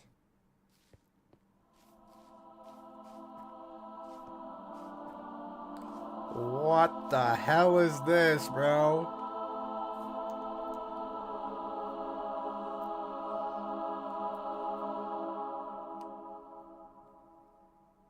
Avery stops for several long seconds, just taking everything in. The room is a giant cave of green, with strange, unnaturally large trees forming a staircase on the back wall. The floor is covered in a massive field of moss, scattered with the strange trees we saw earlier. Avery slowly heads down the cavern wall, being careful not to take too much damage while maneuvering his way to the bottom. He looks around in awe as he explores the chamber, and from closer up, we can see a tunnel right between the massive tree gates. Avery searches around the trees for a few minutes, seemingly mesmerized by the build, and we can see that these gates are made of trees stacked on trees stacked on trees, made of spruce, mud, and oak. But the question here is obvious. What is this place? This kind of terrain obviously doesn't generate naturally, so who made it and how does it just appear in Avery's world? Well, if there's any answer to that question,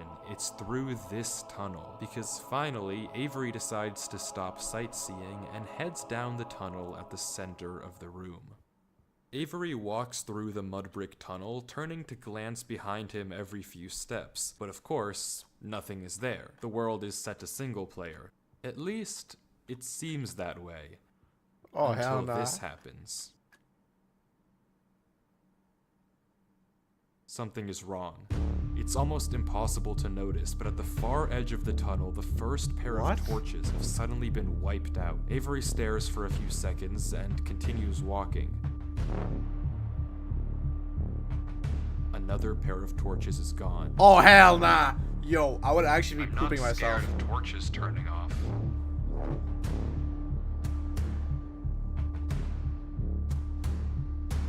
And then another.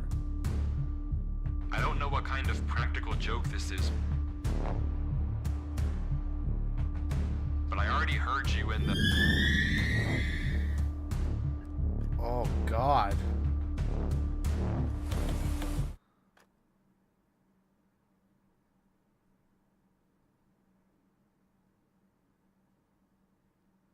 What the it's so quiet, bro. I'm not scared of a game.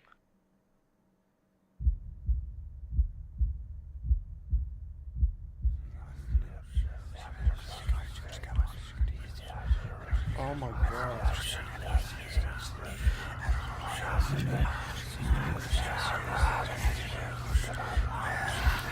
Okay, you know what's interesting? I'm pretty sure I've used this exact same sound effect before. Wait, give me just 1 second. Give me just 1 second real quick. Wait. Whispering. Is it not this? Yo, I found it! Let's go! Yes, let's go! I knew I recognized this somewhere, bro. I knew it, bro. Let's go! Oh, not that one.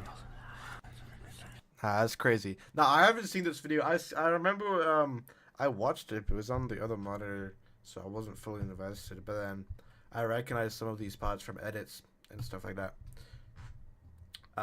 But yeah, obviously it's an ARG. It's going to be edited. I just recognized the sound, okay? I just recognized the sound effect. My bad, my bad. Ah, it's still going!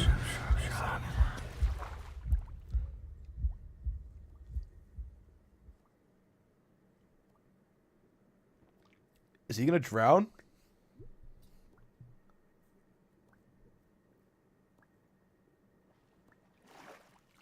Okay, that was actually perfectly timed.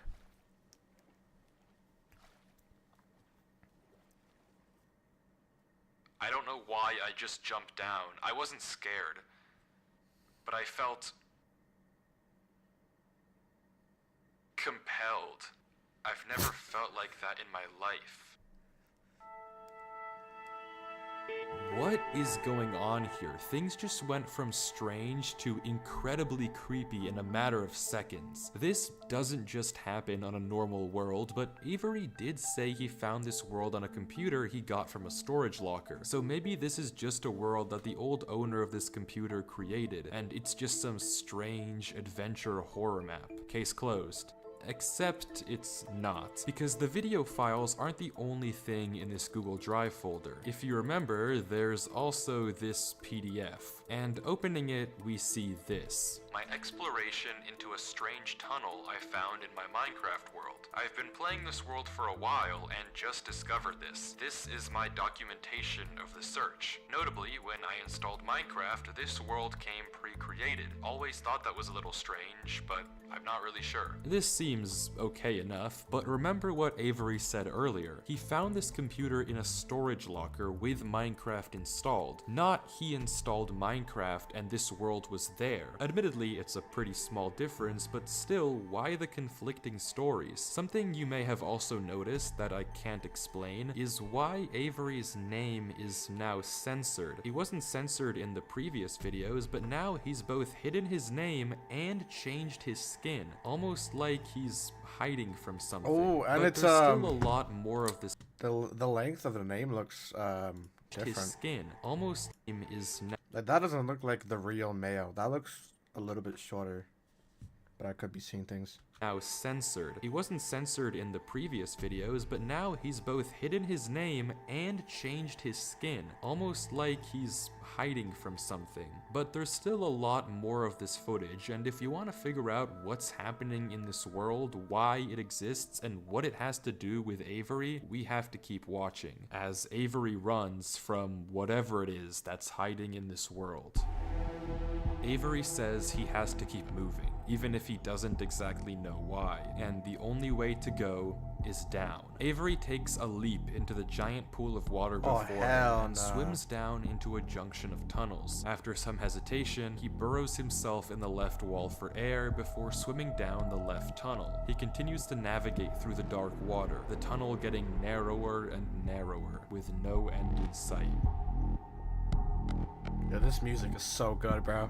Until it opens into a giant cavernous room with just enough space at the top to get a bit of air. When Avery descends again, we can see tunnel openings sprawling across the walls. Avery scans around. There's no marker of where to go, just tunnels upon tunnels as far as the eye can. What's the circle fear called? Fucking circophobia or something? Oh, fucking bro. I feel like that would not be good for people who have that. Trypophobia, yeah, that one. See, and then he hears it. The same sound as when the whispers played previously. Avery rushes to dig into the wall, and as he blocks himself in, we can hear the whispers again.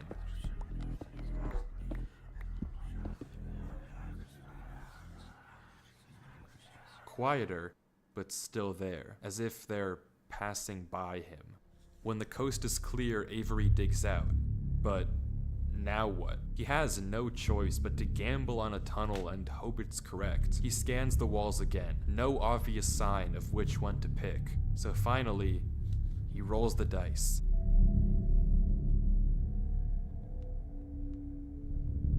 The tunnel leads to another junction, and again, after a slight hesitation, Avery goes left. The tunnel continues, getting narrower. Now it's like claustrophobia or something like that. And narrower. Until finally,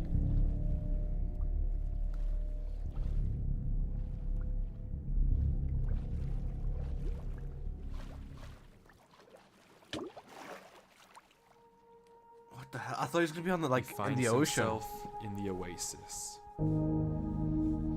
Avery looks around the room, strangely almost peaceful. He's in the middle of a square pond, flanked on all sides by the same uncanny trees. He stares off at the water for a second before towering up and getting a good look around. Nothing but trees as far as the eye can see. For a moment, he pauses before something snaps, and he crafts a boat to get to the center of the lake. Without hesitation, he dives down into the tunnel and plugs up the hole. He makes another trip for good measure, plugging it even further. If this thing comes through here again, it has to break that, but I need to explore. He sails back to the edge of the lake. What it can't avoid doing is loading the chunk. Avery chops a few trees and crafts a hopper with the spare iron in his inventory. His plan is simple: set a trap for the thing following him. But wait, did I miss something? Because how does he know that something is following him? Sure, those torches turned off, and yeah, we heard those noises before, but there's actually an even stronger piece of evidence I haven't mentioned. Remember when Avery said this? I already heard you in the cave. Well, it took me a second to figure out what exactly he meant, but then I heard this. Oh, it's almost impossible to footsteps. make out, but on a few separate instances, while Avery was walking in that original cave, he would randomly pause for a second or two, and now we know why. He was listening. Every time he paused, for just a brief moment, you could hear footsteps on the stone behind him. Stopping I just thought that was a just- fraction I thought of that a was second his, too bro. I late to couldn't be hear that. quiet. But okay, if something is somehow really following Avery in a single-player world, how can he stop it, or at least get it to reveal itself? Well, that's exactly what he's doing right now. Like he said, he needs time to look around and explore this world, but while he's gone, anything can just swim through the hole and replace the blocks to make it look like nothing happened. But if Avery turns down his render distance and puts items in this hopper, if he then goes far enough away and unloads the chunk, the only way for the hopper to be empty when he returns is if something loaded the chunk while he was gone. And then, whatever was following him would be exposed. That's smart. The trap is set. Now, it's time to explore. Bro, even I wouldn't think of that.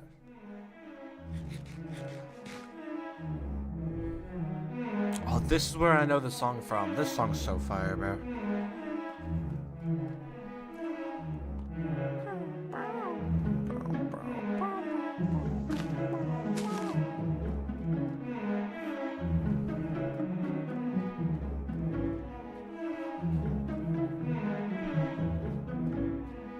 Avery walks through the trees, avoiding the lake so as to not load the chunk. Every inch of this place looks exactly the same. The same gray floor, the same strange trees. Everywhere he looks, there's nothing. You want this song? I got you, bro. Same. Don't worry. Wait.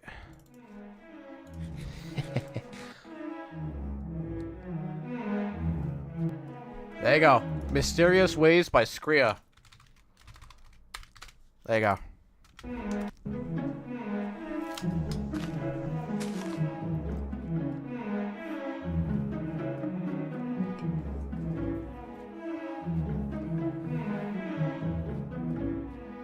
Avery walks through the trees, avoiding the lake so as to not load the chunk. Every inch of this place looks exactly the same. The same gray floor, the same strange trees. Everywhere he looks, there's nothing.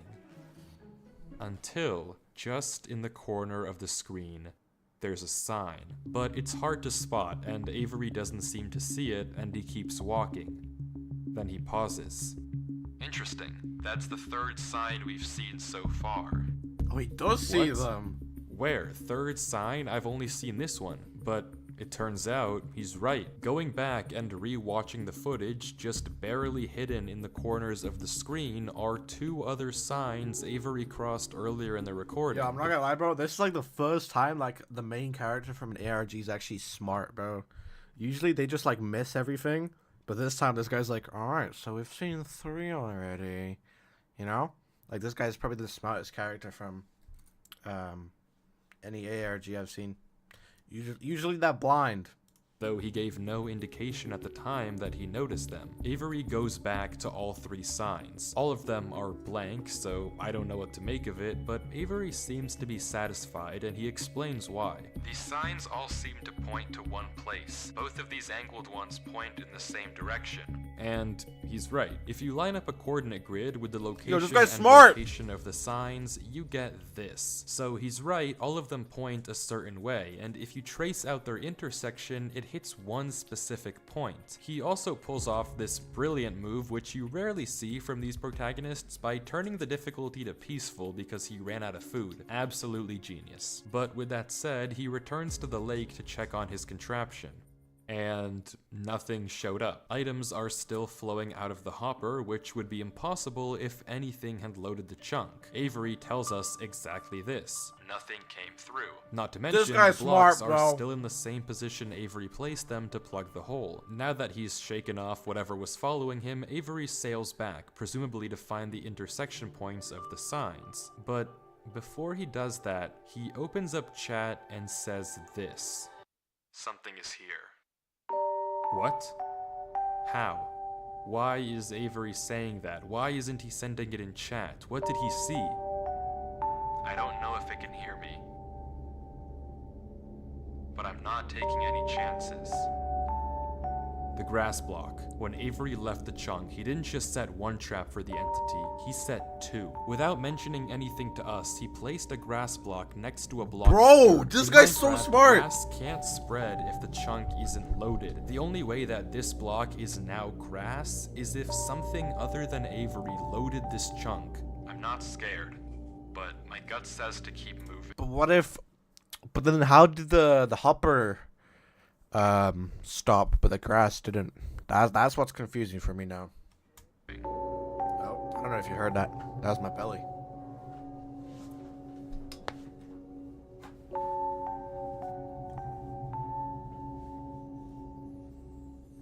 Maybe I am scared.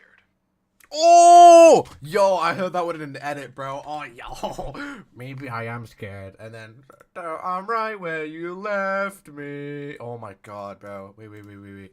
Let me pull this edit up. Fuck. Wait. It's this part. Maybe I am scared. Oh, it's the wrong song. I know this edit, bro. Yo, yeah, the edits are so good, bro, on this video. Alright.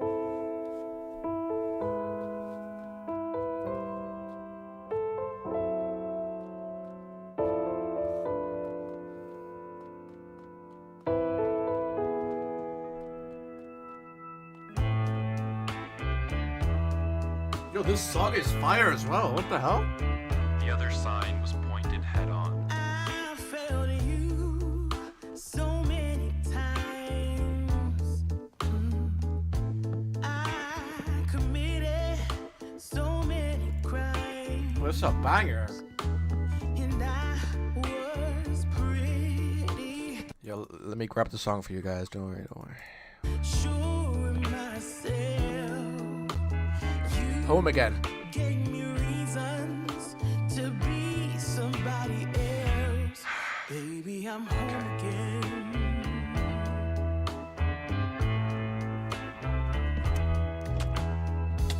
What? I thought that I could run away. Avery walks through a tunnel. A tunnel which quickly turns into a maze. And slowly but surely, dead end after dead end, Avery navigates through it.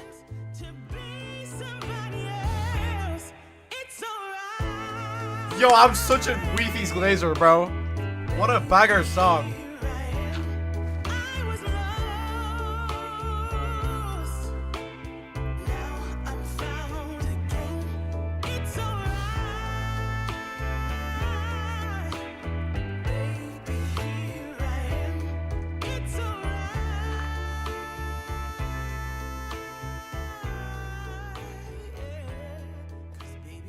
Avery is clearly smart. Smart enough to set a trap, and smart enough to set a backup. But whatever this thing is that's following him, it's smart too. Smart enough to block up the tunnel it entered from. Smart enough to refill the hopper with items after loading the chunk. Smart enough to hide its presence. This world seems to be guiding Avery somewhere. The whispers in this tunnel coercing him to enter the cave. The signs pointing to the secret entrance under the tree. Whatever this world is, it's leading Avery. But to what? We don't know. Yo, All thanks we for the do tier know 1. Is that he Siesa. isn't alone. And finally, Avery exits the maze into another. Do you do weddings by any chance? No, I don't. I don't do weddings, unfortunately.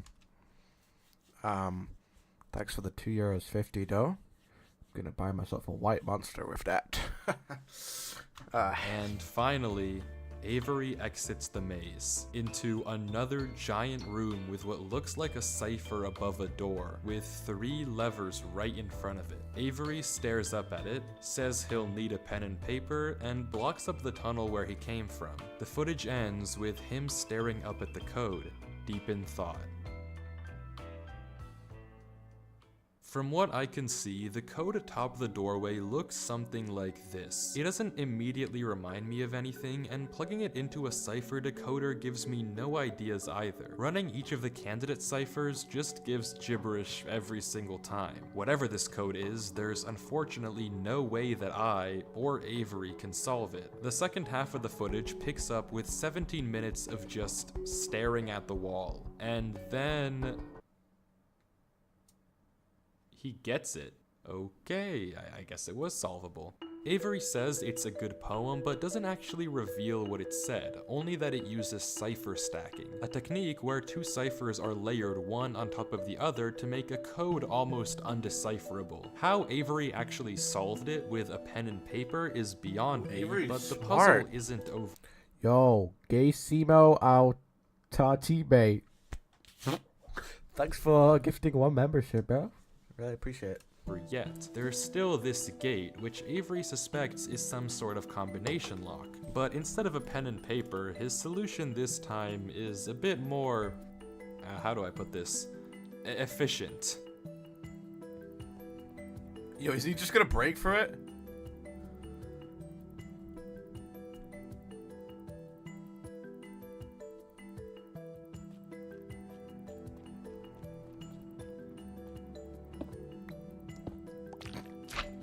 And with that, he's... Wait.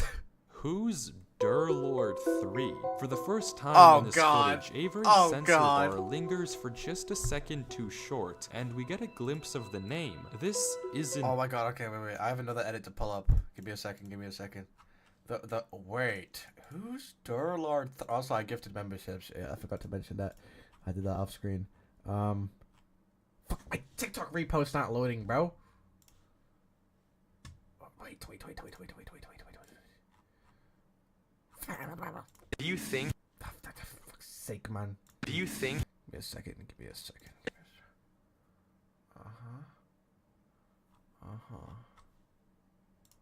Do you think... Oh my god, my TikTok is broken, bro. Oh, I found it. Yeah. Oh, this edit, bro. Wait. Who's Durlord 3? I'm right where you left me. A tower of memories. What a banger edit, bro. Oh my god, there's so many good edits from this video. Alright. Let's keep going. Avery's name. This isn't Avery's skin. Maybe the reason that we got 2 different stories about where this world came from is because the player we've been watching this entire time isn't Avery at all. But if that's the case, then who is this? The world at the beginning is clearly the same one that Avery was playing on. So what's going on here? If it is Avery on an alt account, why the conflicting stories in the description and the document? And if it's not Avery, then who is this other person, and why are they claiming that this is their world they found? I genuinely just don't know, but the only way to find out is to keep watching, as Durlord walks through the tunnel after the puzzle and finds himself in the village. Yo, these builds are awesome, bro.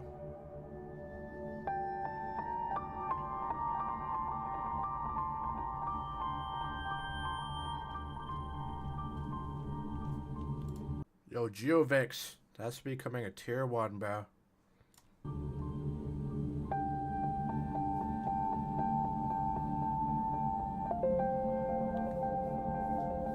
Yo, who said Agartha? Yo. Oh my god, that reminds me of that one video where the guy went searching for Agartha in Minecraft. I saw that shit, bro. That shit was funny. I think Weefy's found Agartha.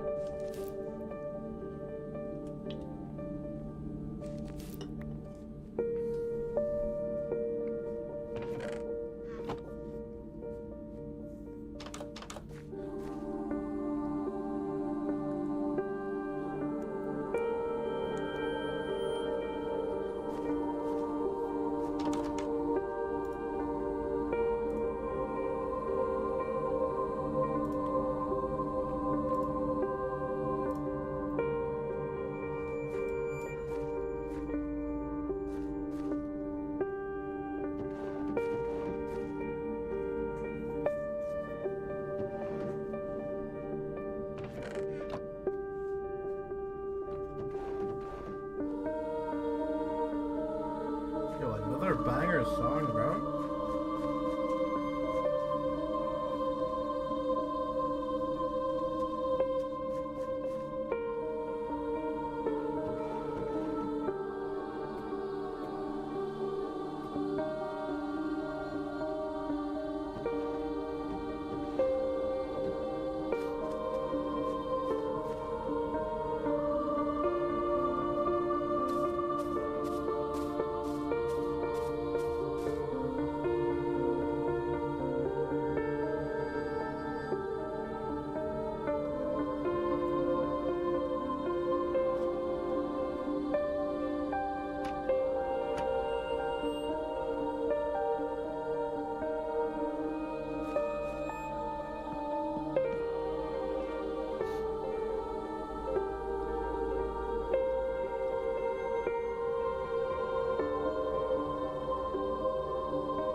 That was a fire sequence, bro.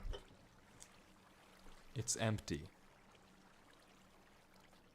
This village is strange. It's clearly abandoned, if the cobwebs and literal holes in the roof didn't make that obvious, and all the chests and containers have nothing inside of them. There's also an interesting amount of yellow in the carpets, beds, and flooring, but wherever Durlord looks, everywhere. he can't find anything of interest. No lead on where to go or what to do from here. The fountain and statue in the town center is by far the most eye-catching decoration here, but like we can see, it too is empty. There's no path to take from there. So, is this the final area then? The final answer to what's been going on with this world and what's been following him? I'm not sure, and clearly Durlord isn't either, since he keeps looking around for anything out of the ordinary. Anything that might give him Searching a for clue a world that of doesn't- where to look next.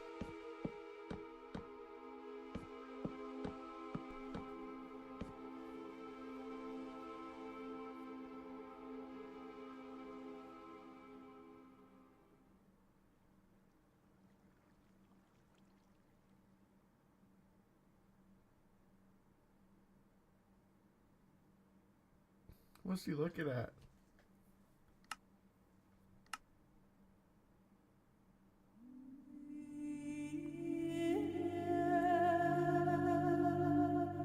Yo, this music is so fire, bro.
look, there's pee on the floor over here as well.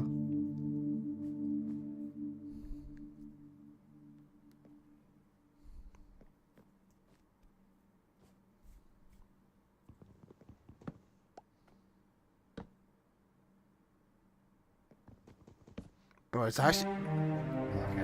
Okay. I was gonna say, bro, it's crazy how much he gets away without talking in these videos. That's how you know the video is good, bro. Like, the fact that this video is only 40 minutes long, I think people aren't blinded by, like, the length of the video. So that's how you know it's even better. Because usually people watch, like, a 3-hour video or a 4-hour video. And because of the time commitment, they're like, oh, this was such a banger video. But then the fact that you have the, like, the same reaction to a 40-minute video, I think just, it kind of shows that it's definitely good. And it's not just because it's long. And I was gonna say, like, there's some parts where he doesn't talk for like minutes and minutes on end. You cannot get away with that in like a 40-minute video, bro. So yeah, that's pretty impressive.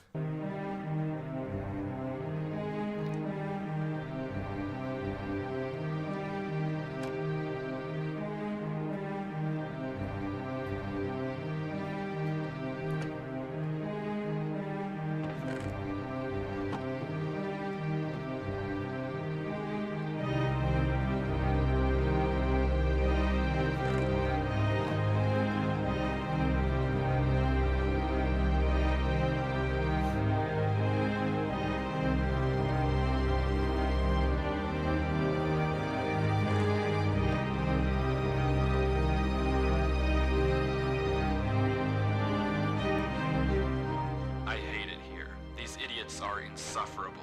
They think that devotion will save them. Rest assured, it will not. Not that it will do them any good to believe that anyway. The ones who realized it pretend they didn't. But it doesn't help that there are some of them who truly believe they'll be saved. The king is coming, Maya. If anything, I wager that their king is already He censored the word ass? watching me write this. I don't particularly care. I just want this to be done with. The sooner I can leave, the better. He's arrived. I don't know why anyone is surprised to find that out. This is exactly what they were hoping for. I'm going. I'm leaving this here in the rare case someone finds it. If you have found this, I implore you, turn back, disconnect, forget about this world. It's not for you. If you've come here, you must be curious. I know you must want to continue onwards. So I know that this is a heavy ask, but please, do not go any further. For your own good, do not. What?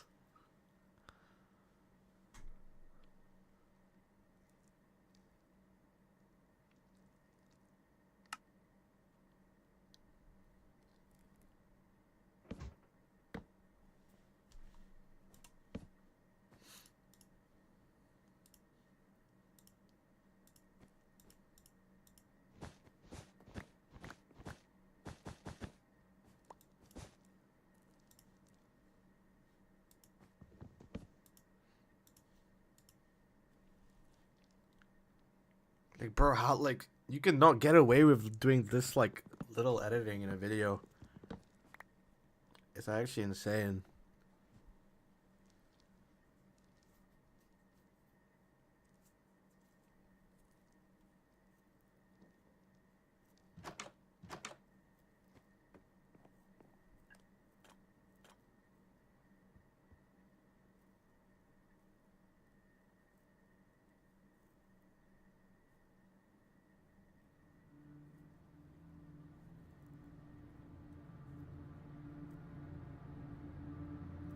Are the torches gonna start going out again, bro? Oh, God, I would poo myself, bro.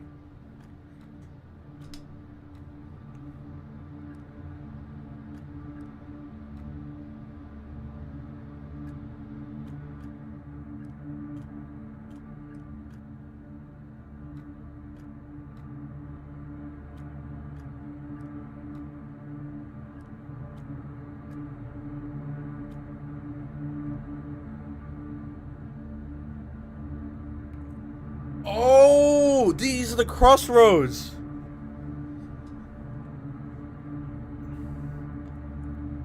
It's don't turn left. But then it looks like this spot just looks like a normal cave, and it'll take you back. Right, you get what I mean. And then the left part looks more interesting, but it said don't turn left at the beginning. Oh, I get it now. I get it now. I get the hype.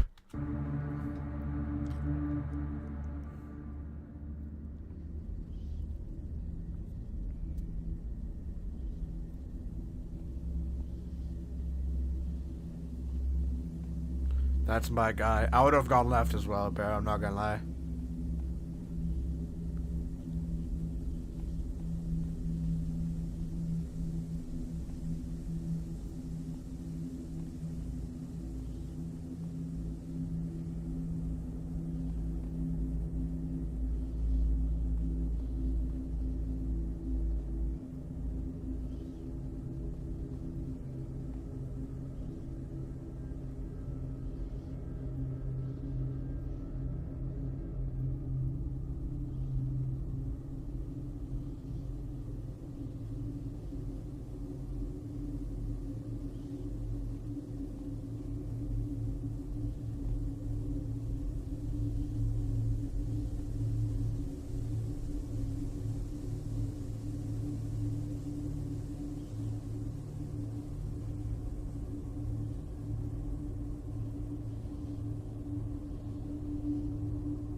Oh God, what the heck?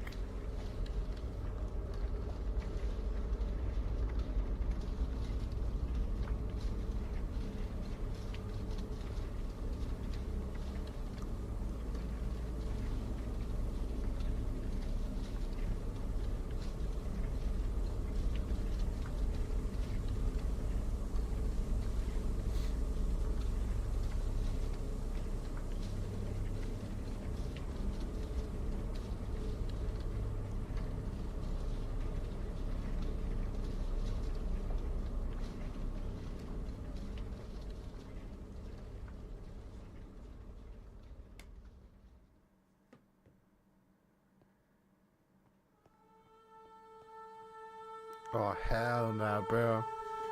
Bro, I can't look away, bro.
What did he see, bro?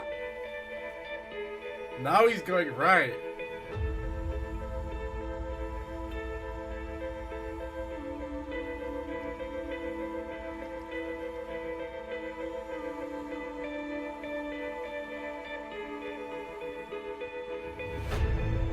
There's no escaping. What?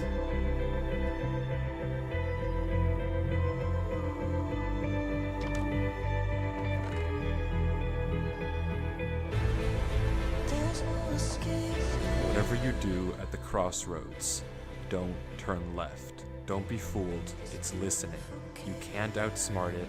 It's listening. That's to the me. book from It's the watching. beginning! It isn't from this world. At the crossroads, don't turn left. At the crossroads, don't turn left. At the crossroads, don't turn left. At the crossroads, don't turn left. And the footage ends. Right there. Durlord was the person who wrote the book in Avery's world. How? It shouldn't even be possible that the tunnel led him back to that mine. Durlord found this world on his computer, and Avery found Durlord's old laptop in the storage locker and has been playing on it ever since. But what is this world? What was following Durlord in this footage, and most importantly, what was behind those gates? I didn't put that sensor bar there, that was in the original footage. Whatever is behind that black square was enough to drive probably the smartest protagonist I've ever seen into running for his life. Something that a whole village of people was trying to summon. Something that this entire world has been hiding. A king? What does that even mean? I don't know what to tell you, but I can tell you one thing. The code at the end of the book, now with this footage, we can solve it. Each number corresponds to one slot in Durlord's inventory. 1 here and 36 here. Take the first letter of each item, or whatever number is indicated after the dash. From that, we can get this. Run Avery. It's here. Durlord was giving one last warning, hoping that whatever was following him wouldn't see. But how? How would he possibly know that Avery would find this world? There's no way for him to know who Avery even is. Whatever he saw behind those doors, whatever he knows about this world now, we may never understand. But one thing is certain. Whatever was coming for him is coming for Avery next. This isn't over. What?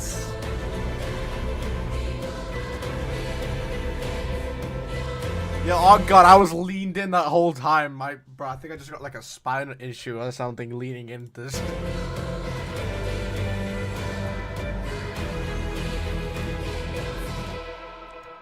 $1 million likes? Holy shit. Part 2. Yeah.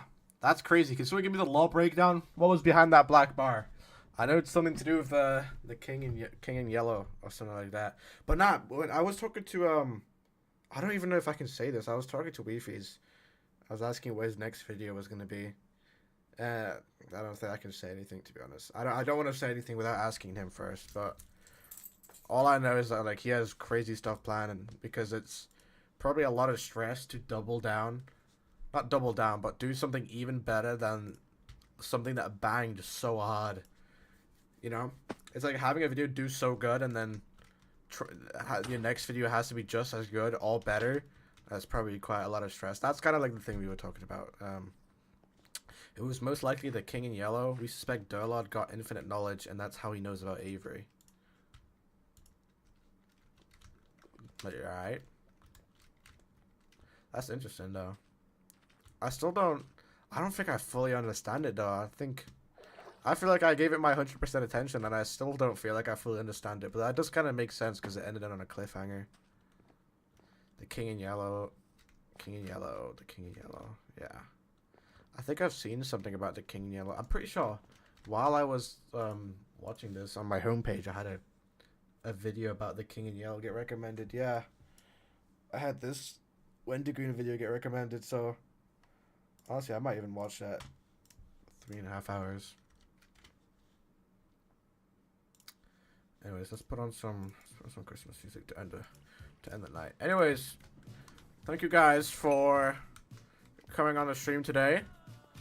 I definitely want to do more streams where I kind of just watch videos, because it gives me an excuse to watch videos that I've been wanting to watch for a while. So to be honest, if I have something that I'm gonna watch, I might as well just put it and watch later, and then might as well stream it at the same time.